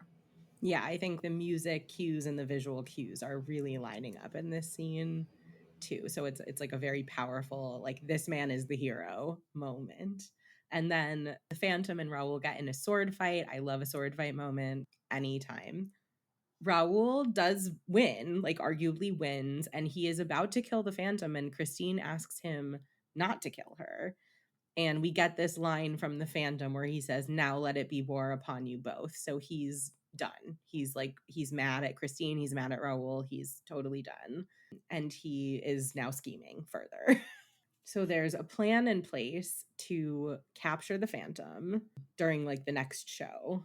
Yeah, and it's a really beautiful moment where Christine is really scared and she's confiding in Raoul about this plan. And it's it's one moment that always makes me laugh because she's like so clearly upset. And the end of that sequence, at the end of that scene, is Raoul saying to her, Christine, he's singing, of course, but Christine, don't think that I don't care, but every hope and every prayer rests on you now. Like, in what world is that comforting? Like, that's, it makes me laugh so hard because I'm like, this poor girl is already crying, and you're just like, hey, just to let you know, like, if this doesn't go well, it's on you. It's a lot of pressure. And so then she also has to go like literally perform on top of that, right? Like she has to go like be the star of this opera, which she does. And during it, the Phantom shows up to duet with her. And I think this is what you were talking about, where the opera and the actual story start to entwine and mirror each other. And Raoul watches this like very tender, very sexy moment of them singing together because she like looks in it. It doesn't look like acting, right? Like it like she looks very swept up in him. And Raoul is like watching them and he like literally has tears in his eyes. He like feels like he's losing her to the Phantom, I think, in that moment. And the Phantom even starts to sing to her the song that she and Raoul sung earlier, and she's crying. And then this is when she reveals his face to everyone else. So like she's seen it, but now she reveals it to the crowd, where there are like guards and police and like everyone who works at the opera house are like looking out for him. And this is where we have our chandelier moment, which is like the most classic thing ever, where he cuts the chandelier as like kind of a distraction so that he can escape with Christine back into the depths of the opera house. Yeah, super, super iconic moment. So the musical is not on Broadway anymore. It is, I think it still stands as the longest running musical of all time, but it ended in 2023, I believe. In any case, it's in the West End, and but I think it's a pared down version. So I don't know if they still do the chandelier drop. I know my parents saw a production of it in Canada, like maybe like in the 80s or 90s, and it was like so spectacular for them, like that moment. I don't know exactly how it's done, but it seems like super, super cool. I saw the one in Vegas, like, you know, they it was like continuously there, and like the theater was built for it, and they do a chandelier drop where like the lights go out as the chandelier falls onto the audience. And I wasn't Oh my under, honestly, gosh. like thank God I wasn't. I knew it was going to happen, but like I still think I would have literally had a heart attack and simply died on the floor. But there was like it was so cool. Like it was such a cool, right? Like, and why not just do something like that with such a successful show that could like pull it off, because it's so cool. It just makes it like so intense. But before he cuts the chandelier, before he like escapes and disappears with Christine, the events that are happening in the opera are a direct mirror of the events that are actually happening in the story that we're watching. So I wonder if you like want to talk about that kind of parallel. Yeah, so what's interesting actually is that the Phantom was not like necessarily meant to feature in the opera. He, I think, kills Piangi, who's Carlotta's partner in the operas, and I think they're together in real life too. And he dons the character of Don Juan, and he goes on stage and acts like him. And in the opera that the Phantom wrote, he's talking about essentially this plan and seducing this young girl and everything. And in a funny way, that's kind of what's happening, but to the Phantom in the story is that there's a plot to ensnare him instead, and he's not really aware of that. And it's a really, like we had mentioned earlier, it's a very sensual like moment in the opera, but like you can tell that the Phantom and Christine are having this actual like real moment, which is why Raoul gets so emotional. There's like a leaning into the situation that you see in Christine that you haven't necessarily seen fully in any other circumstances, which is interesting because it does seem to happen after she's kind of made her decision to be with Raoul. But it's I think again just like showing that kind of addictive nature of toxic love, where like he shows back up and it's like she's powerless to, that's so disempowering to say, but like she's powerless to resist him essentially. Yeah, so in that way it is kind of interesting that she I guess maybe comes back to her senses and decides to take his mask off so that the plan gets more like put in motion. And what I love is the moment, so the Phantom is shocked and feels betrayed, and then he does basically grab her and does this thing where they fall plunge through the middle of the stage. And Yeah. in the opera he wrote, the middle of the stage are represent has like these flames of hell, because of the story of Don Juan. So they literally, as well, like in the Phantom of the Opera musical, fall through hell through the stage. So it's just like kind of a very meta moment. And the next sequence is one of my favorites. I mean, past the point of no return, like Down Once More and all of this, this section is like whenever I watch the movie, I have this part stuck in my head for like 5 days. um the mob starts to hunt him, essentially, and he's talking about his childhood and what he's singing when he's basically kidnapping Christine. He says, "Down once more to the dungeons of my black despair, down we plunge to the prison of my mind, down that path into darkness deep as hell." And he really screams the word hell. He has a couple of other lines in this sequence that speak to how he sees himself. He says, "Not for any mortal sin, but the wickedness of my abhorrent face." And then he also says, "No kind words from anyone, no compassion anywhere." So you can really see he's, might I say, crashing out at this point. He's really like not doing well. He's really like he's just letting out all this fury that he has from how poorly people have treated him. The juxtaposition of his past and this current kind of chase for him feels really intense and like really emotional. Obviously, he has brought this wave of violence on himself through his, recent violent actions, but you also like imagine kind of the level of like being triggered, right? That like he has kind of spent his whole life being pointed at and stared at and kind of chased down. And you have to imagine like how he came to be in the traveling show, that he must have been kind of like kidnapped, sold, maybe given away by his parent, right? Like there's a lot of different ways that that could end up, but you're kind of like watching him. And then I think like the knowledge that this has like been his only safe place and it's kind of no longer safe. So he's really scary and he's really violent and cruel at this point, but it's just really, really tragic. Yeah, it's really sad. Like, and because the musical is much longer than the silent film, I think it allows this character of the Phantom to be so much more fleshed out. And so you do have these complex feelings towards this character. And this moment through the whole rest of the movie is so like, it is really sad to watch him, because he kind of goes back and forth between like feel like really sad for him, and then we'll talk about Raoul coming to Christine's rescue, and that moment is a bit more violent again, and finally goes back to being more like sad. So it's so intense.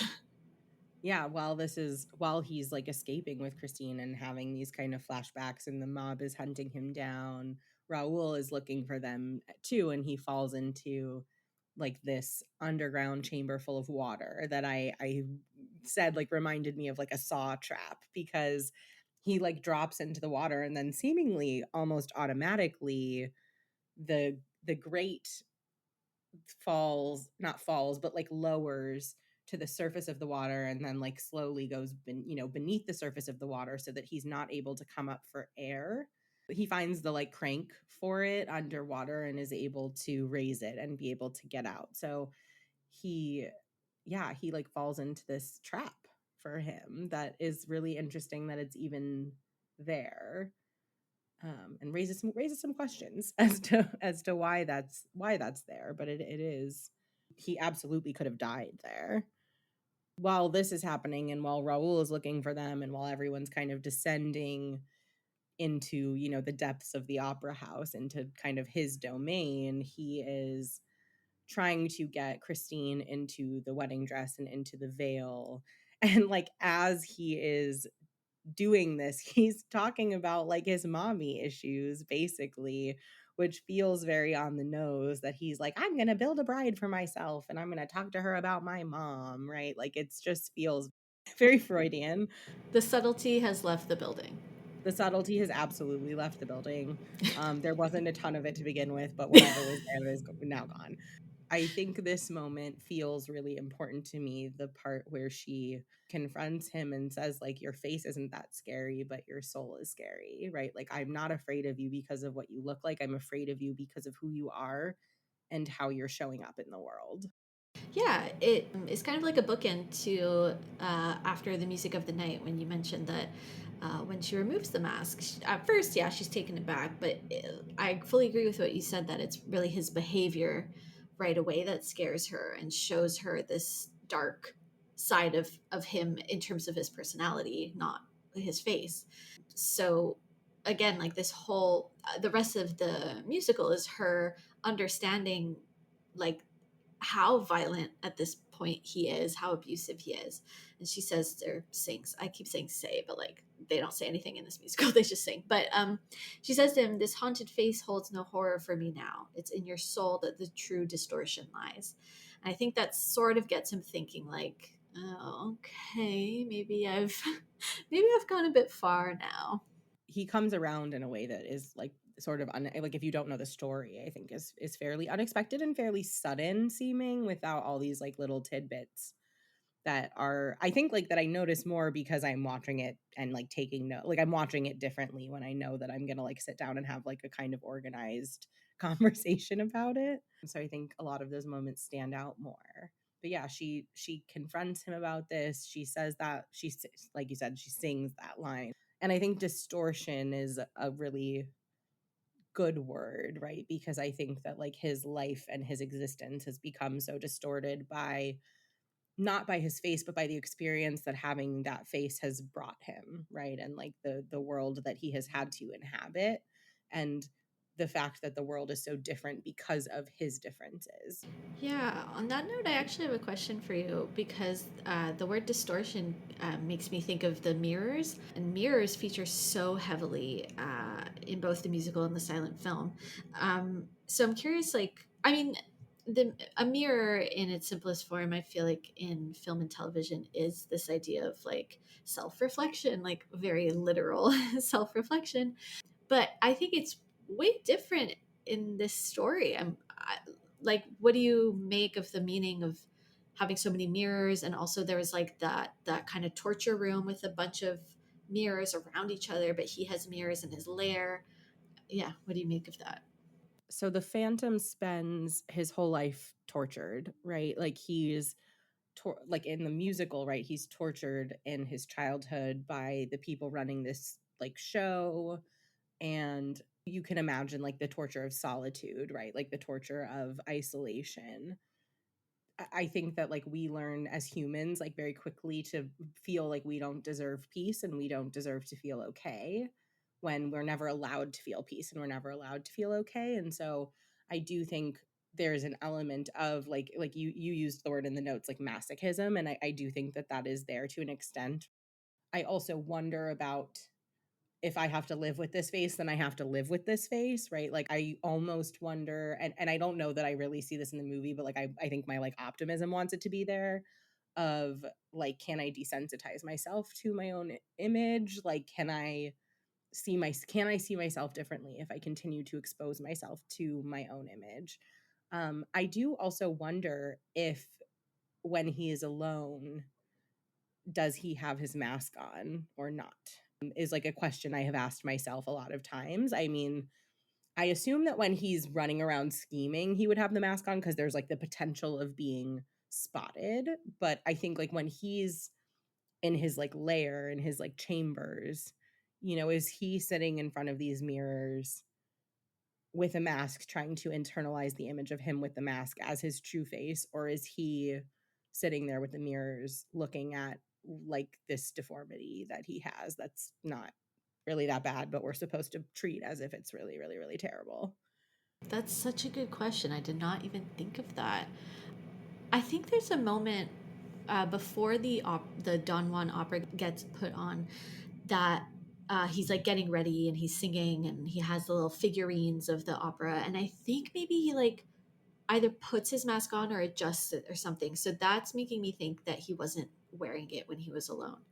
So That's so interesting to think about. I feel like, yeah, probably when he's just like in his lair proper, I feel like maybe he doesn't wear it. And then I like what you said about the mirrors, like desensitizing him. And then, and not to jump over too far, but we do have towards the end of the story him smashing the mirrors. Well, and then I know there's also like, right, the element of Christine going through the mirror. There's so much mirror stuff. And I think that like Christine and the Phantom are going through a similar kind of thing of having to kind of confront their lives, confront the situations that they're in, and she has been in this position where she like has a phantom like, you know, like she, like, that sounds funny, but like she like has a phantom who like teaches her music. Like that's kind of an unbelievable circumstance, and like she's having her big break, and like people are probably going to be asking her things that she's probably not prepared to answer, because I don't know how much she's really thought about her circumstances before all of this. And then like he is obviously confronting his own life, because I think that through the sale of the opera house, he is realizing that like his own situation is kind of untenable and unsustainable, right? And that his control is smaller than he thought. And I think that he is kind of being confronted with like his own smallness in his world, and not just how small his world is, but how small he is within it, right? He has no power. He has this image of himself as powerful. And I this is only occurring to me right now, but as I think about the mirror smashing, it's like, is this the recognition that the image he has been seeing in the mirror has not been real? Right? He has conceived of himself as the phantom. He sees this opera house as his opera house.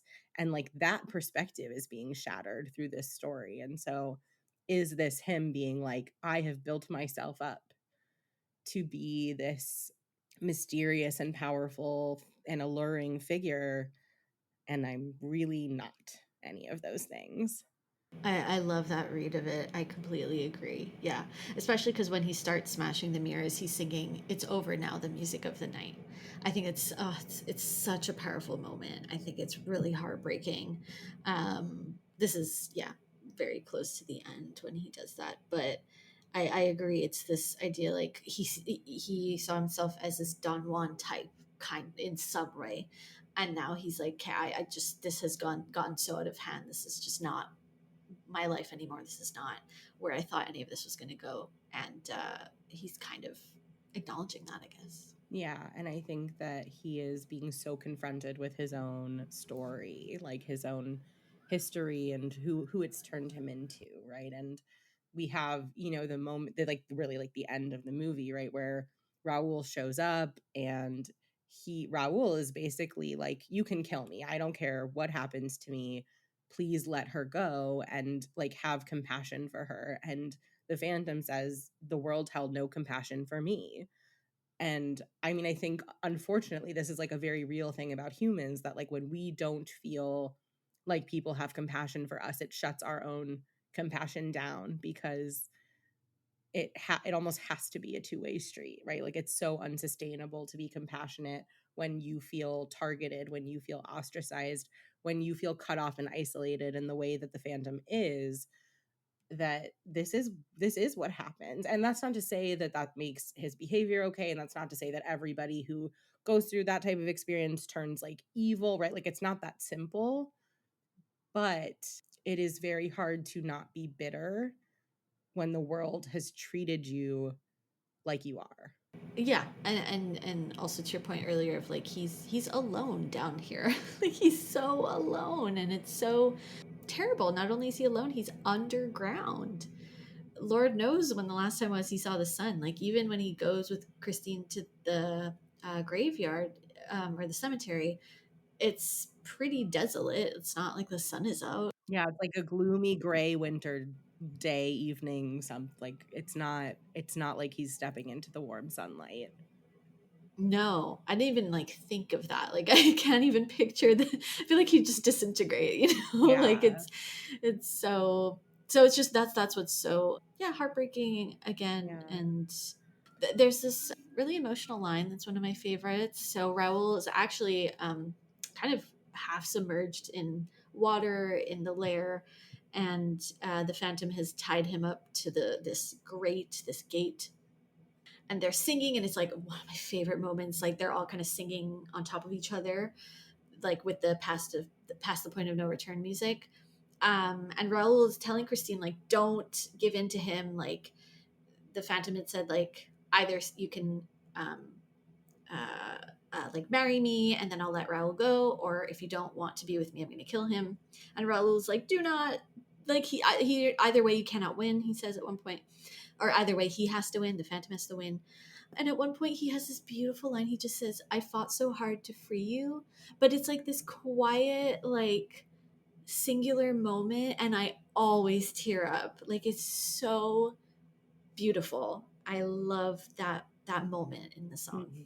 And his delivery is the reason it's so good. Like it's this very like melancholy moment because the same line delivered differently would feel possessive, controlling, like would just feel wrong. But he has this just like devastated look on his face of like trying to hold on to hope that she will make what he thinks is the right decision, what probably like ultimately would be the right decision if those are really your only options, right? But that she will make the decision to free herself. And it's just like, so it is, it's like it's heartbreaking, and he just really sells it. And I hate I, I hate to say it, but like I just like see he's been in all these Conjuring movies since then, and I'm not even like a particularly like a fan of the Conjuring franchise, so like this, it's like that doesn't even like loom large to me personally, but it looms so large in like the zeitgeist now that the whole time I'm watching him, I'm like, wow, Ed Warren, you're so nice. Like, which is not true in real life of Ed Warren, but it is like it's just funny because like in all of these moments, I'm like, how is this you? I know. I think like around this time, one of the only other things I've seen him in is the movie Hard Candy with Elliot Page. I don't know if you've seen that. That one is a doozy, Oh my god. right? That movie is so good, and like so, oh my, I It's like so forgot that that disturbing. was him, and I really forgot that that was him in that movie until you said that. Holy shit. Yeah, so this is like a huge, and even for Gerard Butler, this is a huge and phenomenally huge departure from both of their careers after.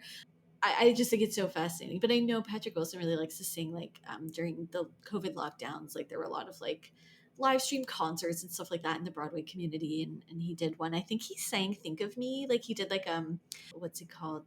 An acoustic guitar version of Think of Me, or one of the songs. It was so beautiful. So I'm just like glad that at least he's kept that tie to music. And yeah, he just does every, I mean everyone does like a really good job in this movie. I think particularly with with delivery. I think with music it's like you used the phrase earlier, like acting through singing, right? Like you're not just singing, you're telling a story, and you're having a conversation, you're having an interaction and a connection through the song. And so it's, yeah, he really does such a good, he in all of his parts he does such a good job. So this is all happening, and Raul is like, make the choice for your freedom, make the choice for your life. He has to win anyway, so like you also deserve to win, basically, is like the gist of his position. And she goes to the Phantom and she kisses him, and he like breaks down crying because obviously like you have to like, I think it's easy to forget how much we need human touch, and like I am not a touch person. I don't miss touch all that quickly, but we really need compassionate, gentle touch as humans. Like we need it's not like we want it, we literally need it to be okay. And you have to, I mean, something I was thinking about as you were talking about the isolation earlier was watching this movie in like a post COVID world compared to watching it before I had like lived through a time where I was cut off from people like that. And I remember, and I think you'll probably appreciate this story, so it's a little bit of a tangent, but I'm going to do it anyway. I remember the first time I heard live music after lockdown. It was actually during lockdowns. It was outside. I was at the dog park with my dog, and I heard like brass instruments, And I like also context. I went to college in New Orleans. I have like a very big fondness for brass bands. Like I love that. And I heard like brass instruments starting to play, and you can really tell recording versus instrument. Like you can really tell. You can like feel there's something you can like feel, and even a really good recording is not the same as someone being like in the room with you. And I called my dog over and like got her, back on her leash, and I was like, I need to go find out what is happening because like holy shit. And this like local brass band was playing in the park, and they were standing, all like in a row far away from each other, and people were in cluster, there would be like two people here and like everybody was, distanced and masked. And I was like so happy that I had just happened to be there because I wouldn't have known. And I like sat down, and like within 3 minutes of sitting down, I started like hysterically crying because I was so overcome. And I just like love live music. Like it's like one of my favorite things. And I like could cry now thinking about how much this meant to me in that moment. And like I think about that feeling translated to touch. Like I started crying. Like I fully started crying. Like I wasn't like tearing up. I was like convulsing crying. I was like really crying.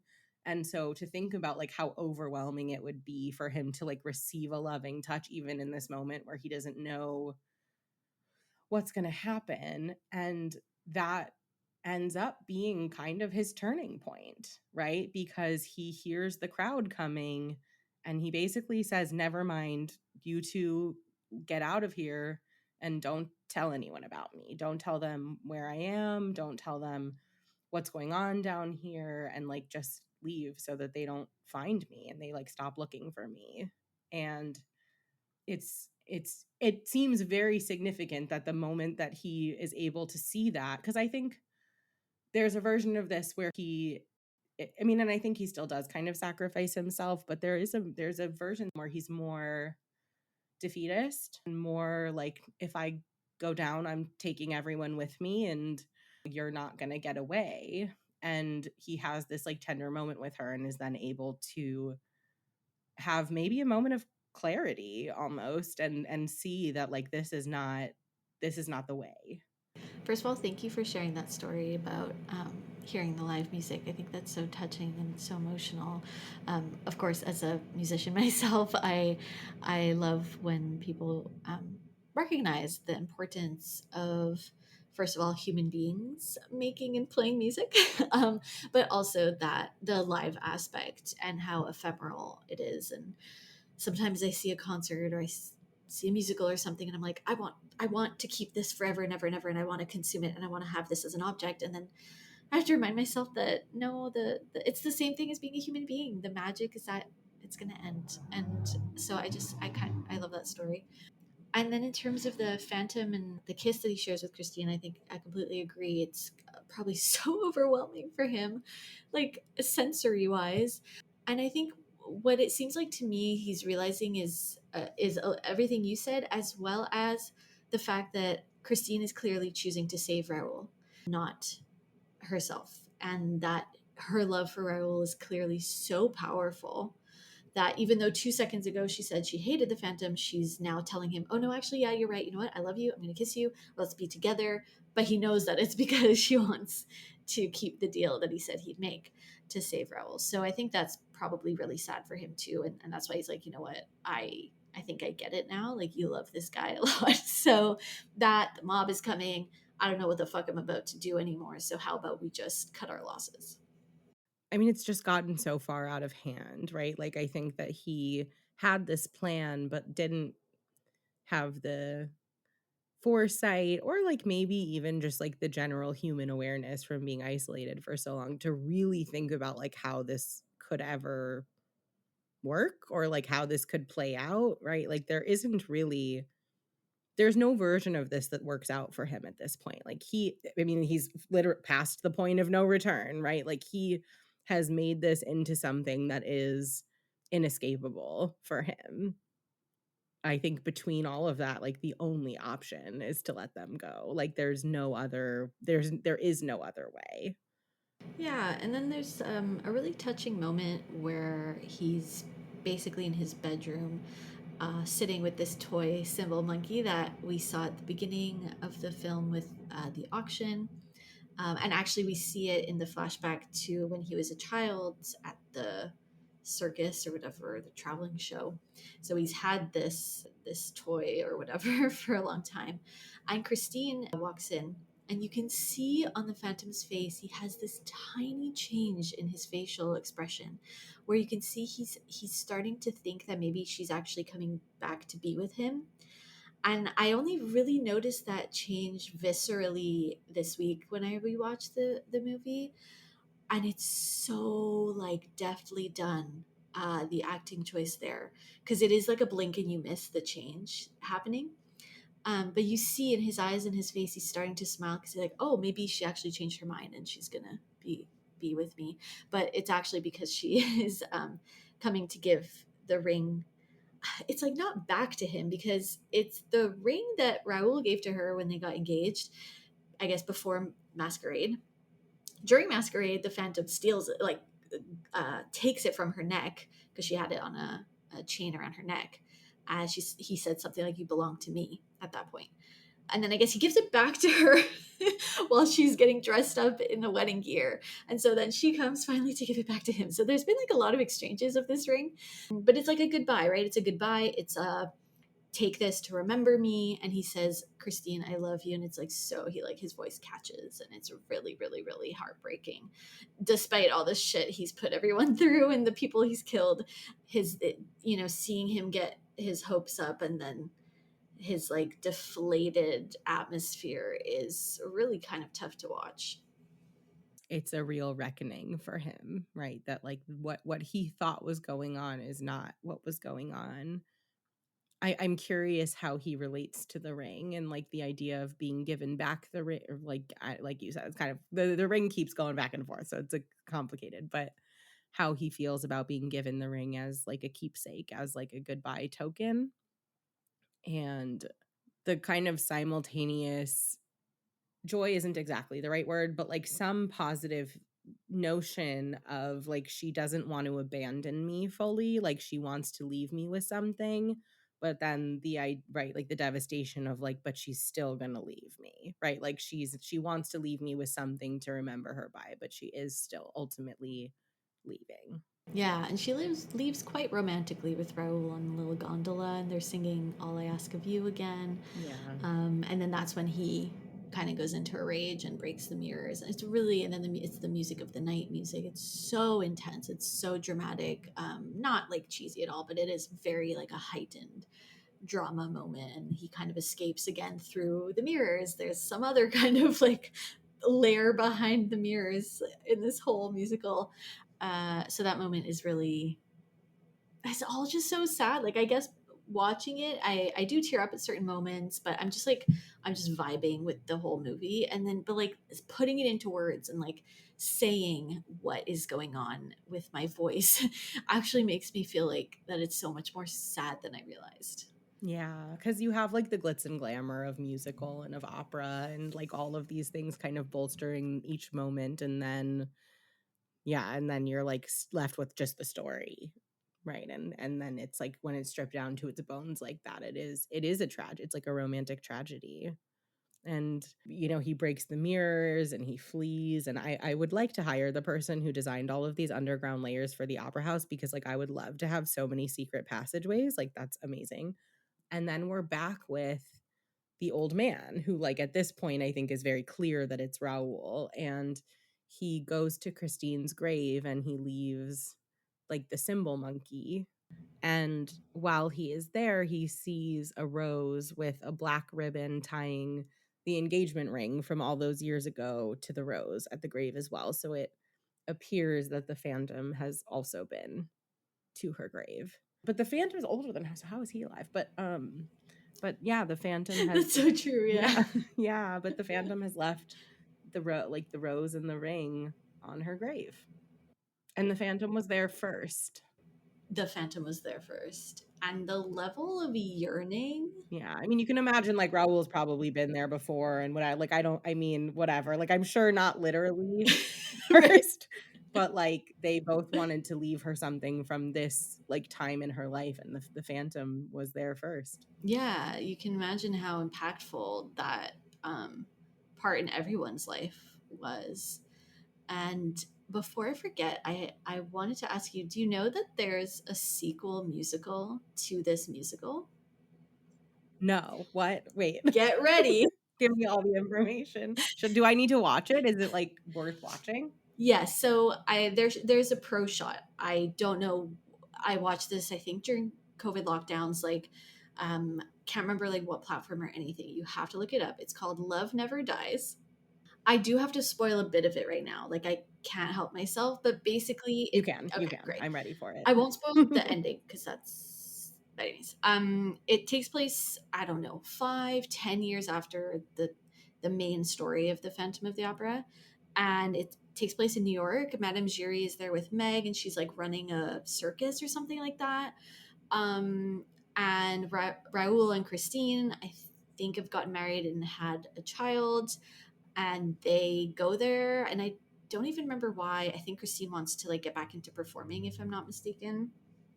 And lo and behold, the Phantom also appears at some point, and it's like fan fiction that Andrew Lloyd Webber has created, where like Christine and the Phantom like have an affair basically, or it's revealed that they like kept in touch after the opera house, like whatever, going up in flames or whatever happens.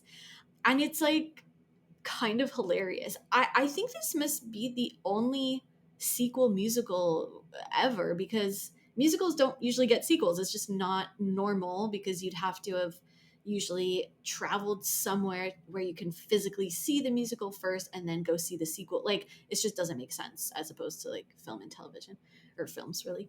So the fact that the Phantom of the Opera as a musical is so freaking popular that it actually was feasible to create a sequel is kind of iconic. It's not a great musical. I think it's worth watching just to continue like the lore of this franchise or whatever. But they have like a whole love song. Like, it's really like it pushes the narrative that the Phantom and Christine should have ended up together. Wow, I kind of love that. I love when I love when authors make weird fan fiction of their own work. Like, I especially when the original work is like really really good. There is a so I you probably haven't seen it, but like you've heard of Rosemary's Baby, like I assume. So Rosemary's Baby is based on a book by Ira Levin, and the book is amazing. The movie is like one of the most faithful adaptations of a book I've literally ever seen. There is like I think one scene that's different like in the entire thing. It's like kind of amazing.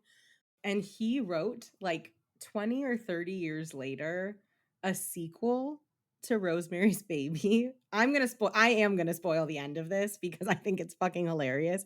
It's not worth anything. I don't accept any of it as canon. It has an entire like not even subplot, like just plot of like incest, like he's like in like it's like grown up son and he's like in love with Rosemary, and it's like very very weird, and it literally ends where she dreamed the whole thing, like not just the sequel but like dreamed the events of the first book also. So it like That's negates bonkers. and it came out like a couple decades later, and like Rosemary's Baby is like a phenomenal book, and like this book I like loved every second of reading it, but it wasn't good, you know, that wasn't why I was liking it. And it was like the same thing of like, why are we like negating this entire great story you told? And that like is kind of this a similar type of thing where it's like I thought the whole point was like that this was like a toxic love and like we're not supposed to like go for that. And then you were like, well, but they were kind of hot together, so I'm Right. gonna do a rewrite. That's very funny. Yeah, no, that is also hysterical though. Wow. Yeah, it's I don't know. I mean, that's like the end of the movie. Yeah, it is just such a trip. And the other thing I noticed maybe last year when I watched the movie at whatever point last year, and then this rewatch, is that it's kind of campy as well. Would you agree with that? Yeah, I don't think it knows it's campy, but Yes. it definitely is campy. Well, and I think that like I think it's very hard to know at the time what will be campy, if that makes Yeah. sense. And I think it has like entered, you know, it's like 20 years old. And I think it's like it's not so old, but it's like finally old enough that it can be campy and like can be appreciated for camp in a way that like is harder to do with things that have been made more recently, I think sometimes. Yeah. But yeah, I think so. The over the topness, the even like the story feels campy in its like level of cliche. Like it's yeah, absolutely. Absolutely, I agree. One of the things that I did think about, and I think I did mention a little bit already, is like I don't know that I like want a remake of the story per se, but I would be really curious how this story, whether like musical, movie, book, like what I think I haven't even thought that far into it, but just I'm curious how it would evolve like in its next iteration, and like how we would treat it today, like how we would treat the Phantom today, how we would treat this love triangle situation today. Like I'm just very curious, not to modernize it in the sense of like taking it and like setting it in this day and age, but modernize in the sense of like looking at this story of back then with fresher ideas. Yeah, kind of on that note, what is interesting is there's going to be. So I'd mentioned earlier that the Broadway version of The Phantom of the Opera has closed. It's still going on in the West End, but in kind of like a pared down version. But recently, Andrew Lloyd Webber basically announced that there's going to be an immersive experience off Broadway called Masquerade, essentially based on The Phantom of the Opera, clearly, but like not actually a production of The Phantom of the Opera. There aren't that many details yet with like literally what this is, but it seems like it's going to be like you have to like so I follow Mickey Joe Theater on socials and YouTube. He's a great theater reviewer, and so he made a video talking about this. Basically, it's the tickets are like kind of pricey. You have to bring your own mask or buy one there. So you have to wear a mask. You have to wear like kind like black or white. There's going to be like champagne. You have to be 18 plus, like stuff like that. Where you would imagine that you're like, I don't know, maybe walking through some theater, and maybe in the vein of a haunted house, like things play out around you. So when the Tony Awards happened recently, like he was on the red carpet, and then there was this like quote unquote opera ghost walking the red carpet with a mask and like dressed as the Phantom, and like I don't think he like talked to anyone, but he was just like there. So it's a really big marketing thing is kind of underway for that. So Phantom of the Opera around Broadway in New York City is like kind of coming back. So I'm like so fascinated once people start attending this, like to hear what it's about. That's really cool. I have always wanted to I like don't do haunted houses. I know that's like probably surprising, but I need the protection of it being behind a screen. Like it's a really really different experience to be scared of something that's physically there with you versus like something that is not. Like just fundamentally those are really different things. But I have always wanted to like I don't know what the right word is, like attend immersive theater productions like that and like those kind of like immersive experiences. I think that they sound so cool. And it's also like you could never read about it enough. You could never watch enough videos. Like you could never capture it. It would be and and like to be fair, seeing a musical in person is like usually more engaging than seeing it through a screen. But if it's like a high, you know, like if it's a high quality recording, you can kind of get most of it in a recording. And so like it's a totally inaccessible and totally unattainable thing if you're not like actually there. And I'm just like, oh, there's no way that I'm gonna go, but I would love to go to that. I would love to go to that. I know it does seem like so fascinating as a concept. I don't know how successful it'll be, but I'll report back when I hear secondhand. Yeah, yeah. Keep me. I mean, even just as like more details get really, I'm sure you'll see them before I do. Like, if you get any more info about what that's going to be like, I would love to hear about it because that sounds freaking awesome.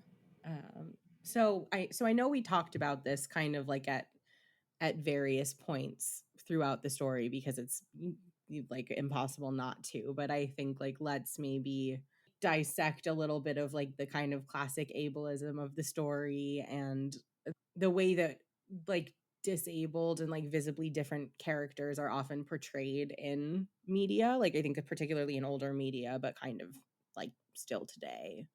And that this movie does use his like appearance as shorthand for evil. That, but there's the question of like the nature versus nurture question here of like, would he have been bad if he had been treated well?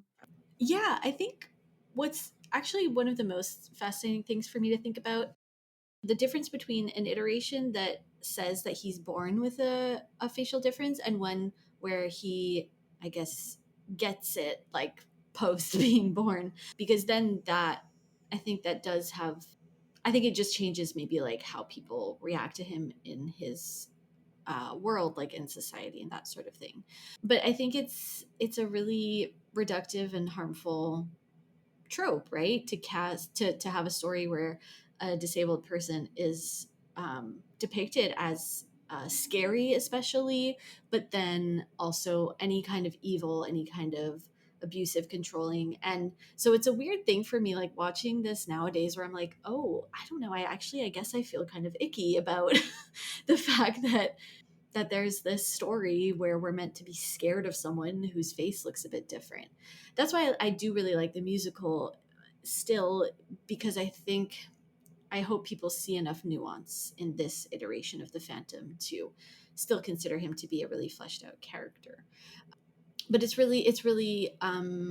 still pervasive today. Like I think that like just that concept of being scared of disabled people in that way is really harmful.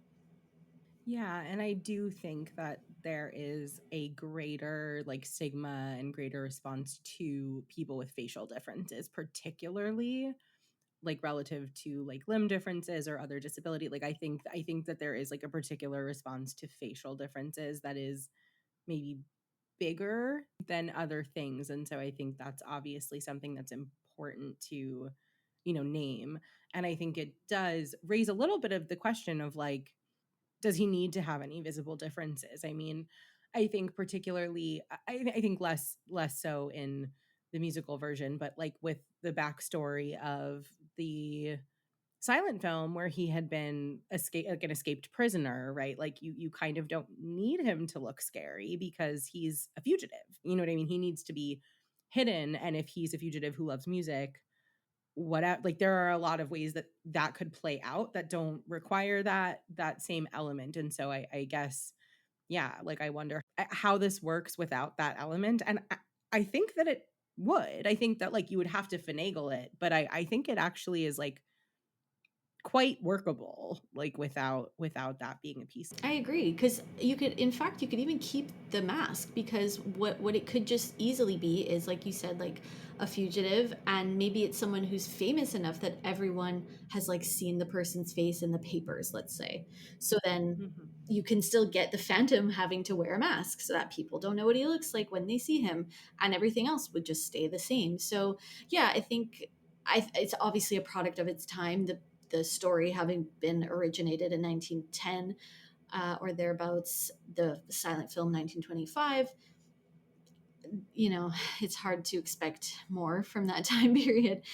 But certainly, if there's any kind of reimagining in the future, I think they can definitely go that route, because, like you said, like it's not really that necessary for him to have a facial difference. Like Yeah.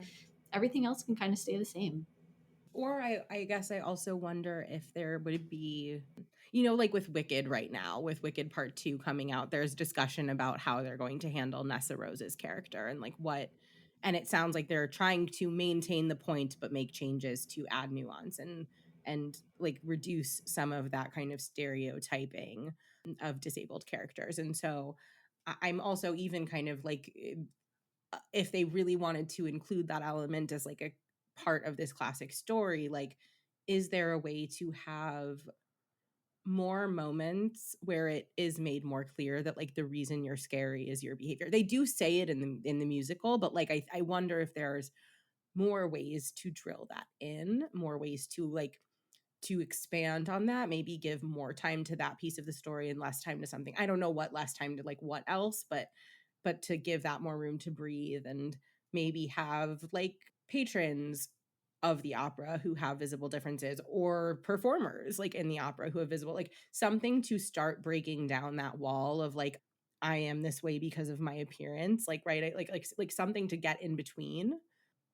And I think that there's like different things that that could look like, but I think there, yeah, like it needs to, it needs something, right, like it needs something to be kind of taken into 2025 and like, and just round it out, let's say. You're so right. I do actually, now that you've said that, it actually makes a lot more sense maybe to keep him with his facial difference, to have that kind of representation. But like you said, have other people with facial differences so that it's very clear to everyone that this is not what it's about, that it doesn't really matter if you have a facial difference. It's more about his behavior. Because also, like, not that I'm like a fan of calling someone a fugitive, like, fuck prisons and all that, right? So Right. it's hard Yeah, like to. that's already like tenuous and weird Exactly. territory. um, yeah, so maybe actually that's so smart, and that would actually be really beautiful, to have more diversity in what people look like in a future iteration. Yeah, because I think that that's another piece of this, right? And I don't think that this part of it requires the facial difference, but I think that we as humans like the story of a man-made monster. We like the story of someone who has been treated as a monster and has therefore become one. We like that. There is something that appeals to us about that because we keep on revisiting it, right? Like just over and over and over again. But we keep on revisiting that type of story, and I think that actually, I should say I want to think that that actually comes from a good place, right? Because ultimately the moral for like what presence there is of a moral in a story like that is like that we need to be good to each other because we can turn each other bad. Right? I hate to like use good and bad to describe people, but like these are oversimplified stories because that's how we take them in, right? And there is something to be said for our desire to clarify to ourselves and to the world that the way that we treat people matters, and that if we want people to be able to show up as like the best version of themselves, that we have to treat them as the best version of themselves. And like I said, I don't think that part really requires the facial difference to get across. Like I think that, like I said, that's a story we keep coming back to in a million different forms, but I do think that it's an important, like I think that's an important story, and I think that this was one way of exploring it that probably made sense for the time that might make less sense now. But like there's just still a lot of stuff in there that is very timeless and like a lesson that we continue to need, I think, as humans, that like we can turn people into monsters. And I don't really believe that people are monsters. I think like when we see, I think like particularly with like serial killers and stuff, right, like we get a lot of that like language thrown around, and I try to stay away from like viewing people in that way, even who have maybe done monstrous things. But I think that like we as humans continue to need the reminder that like you will turn someone into a monster. Absolutely. Yeah, I completely agree. Um, yeah, that was beautifully said. I have one thing I want to talk about that's kind of not as related to the musical because they did make a change for the musical, but I find it really interesting that the opera that they're doing at the beginning is Faust. I don't know anything about Hannibal, which is what they changed it to. So like I have no idea if this holds true. But the reason that I would like to just touch on it for a second is because this part is true in the musical. But Christine is really being faced with like a Faustian bargain, right? Like in a really big way, where it is like you can have all the wisdom of music and all the knowledge of music and all the career and all of the like, right? Because he's the angel of music. He can teach her better than anyone else and like give her more to her career than anyone else. But like she would have to sacrifice her love, her life, her freedom. So she is like it is very much like we start with Faust and end with Faust, right? Like we start there with them doing this opera and then we end there with her being given this choice of like you could probably be the best opera singer that this city has ever seen, but you're going to do it with me and you're going to do it alone and isolated. I have never thought of that. I love that. That's so true. That is so true. Yeah, I don't even know that much. I don't even know what the Hannibal opera necessarily entails. All of these choices, like Faust, Hannibal, Don Juan, like it's all very hell adjacent, which I just think is Yeah. a really cool choice. But that's so true. She really does have this Faustian bargain. And yeah, again, it really brings me back to the Red Shoes. I think it's extremely similar. If ever you watch it, let me know. It's yeah, I think the parallels are pretty huge there. And I think that something interesting is that in a way, the Faustian bargain is kind of subverted by her decision, right? Because she, from the outside, could be viewed as choosing her career, but what she's really choosing is to save the person she loves, right? And I think that like it would be easy for somebody who's not engaged with the depth of character to view it as her choosing her career and like making this deal with the devil. But what she's really doing is like trying to save somebody. I think similarly to what I said about like, oh, there's a secret third option where she could like go move somewhere else with Raoul and still sing opera. There's like a secret third option of like how a Faustian bargain could resolve itself because like people's motives are so complicated, right? And it's like yet another thing that oversimplifies human decision making in a way that it just isn't, right? I mean, I think like the concept, right, of a Faustian bargain is like success for soul, right? Like that's like at its, you know, and it sometimes it's your soul, sometimes it's your freedom, like right, it like is a lot of things, but that's what it comes down to. And I think particularly in like a capitalist world, success is survival, right? Success might mean your family gets to be okay, right? Like there's a lot of kind of complicated stuff that goes into that. That's not usually what's explored in those stories, right? But I think that that is how this story does kind of subvert the very thing that it's exploring in a way that I find pretty interesting. Yeah, there's so many layers actually to this story that's like so fascinating to explore, and the story within a story within a story, and the meta analysis and all of that. I love that idea of like she can just like go sing somewhere else. I guess we don't really technically know in the story proper of the Phantom of the Opera. We don't get a sense of what happens to Raoul and Christine after, so maybe we can just imagine that she has a successful career after. Yeah, they do the secret third thing afterwards. After the credits roll. Yes. But I mean, I just like want to thank you for proposing this idea. I don't think it would have occurred to me, but I mean, for what it's worth, I do think that this has like a lot of horror elements in it, like absolutely undeniably, and it has been really fun to revisit. Like I said, I haven't seen it since I was a pretty little kid. I seen the play more, like the live musical, more recently, but still probably 15 years, like still a long time ago.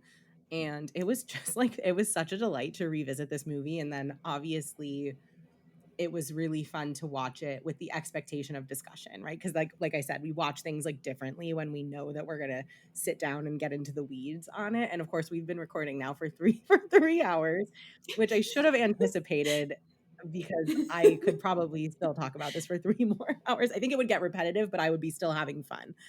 um, but yeah, so thank you for this idea because this has been really, really fun to get into. I can't believe someone is thanking me for this. Like I can't believe it, because to me it's like I have never, like every time I've mentioned, the Phantom of the Opera to people, I get so scared because I know I'm always on the brink of like just talking for 10 hours and like, alienating people. So like when you agreed to do this, I was like, wait, I've actually tricked someone into letting me talk about my hyperfixation.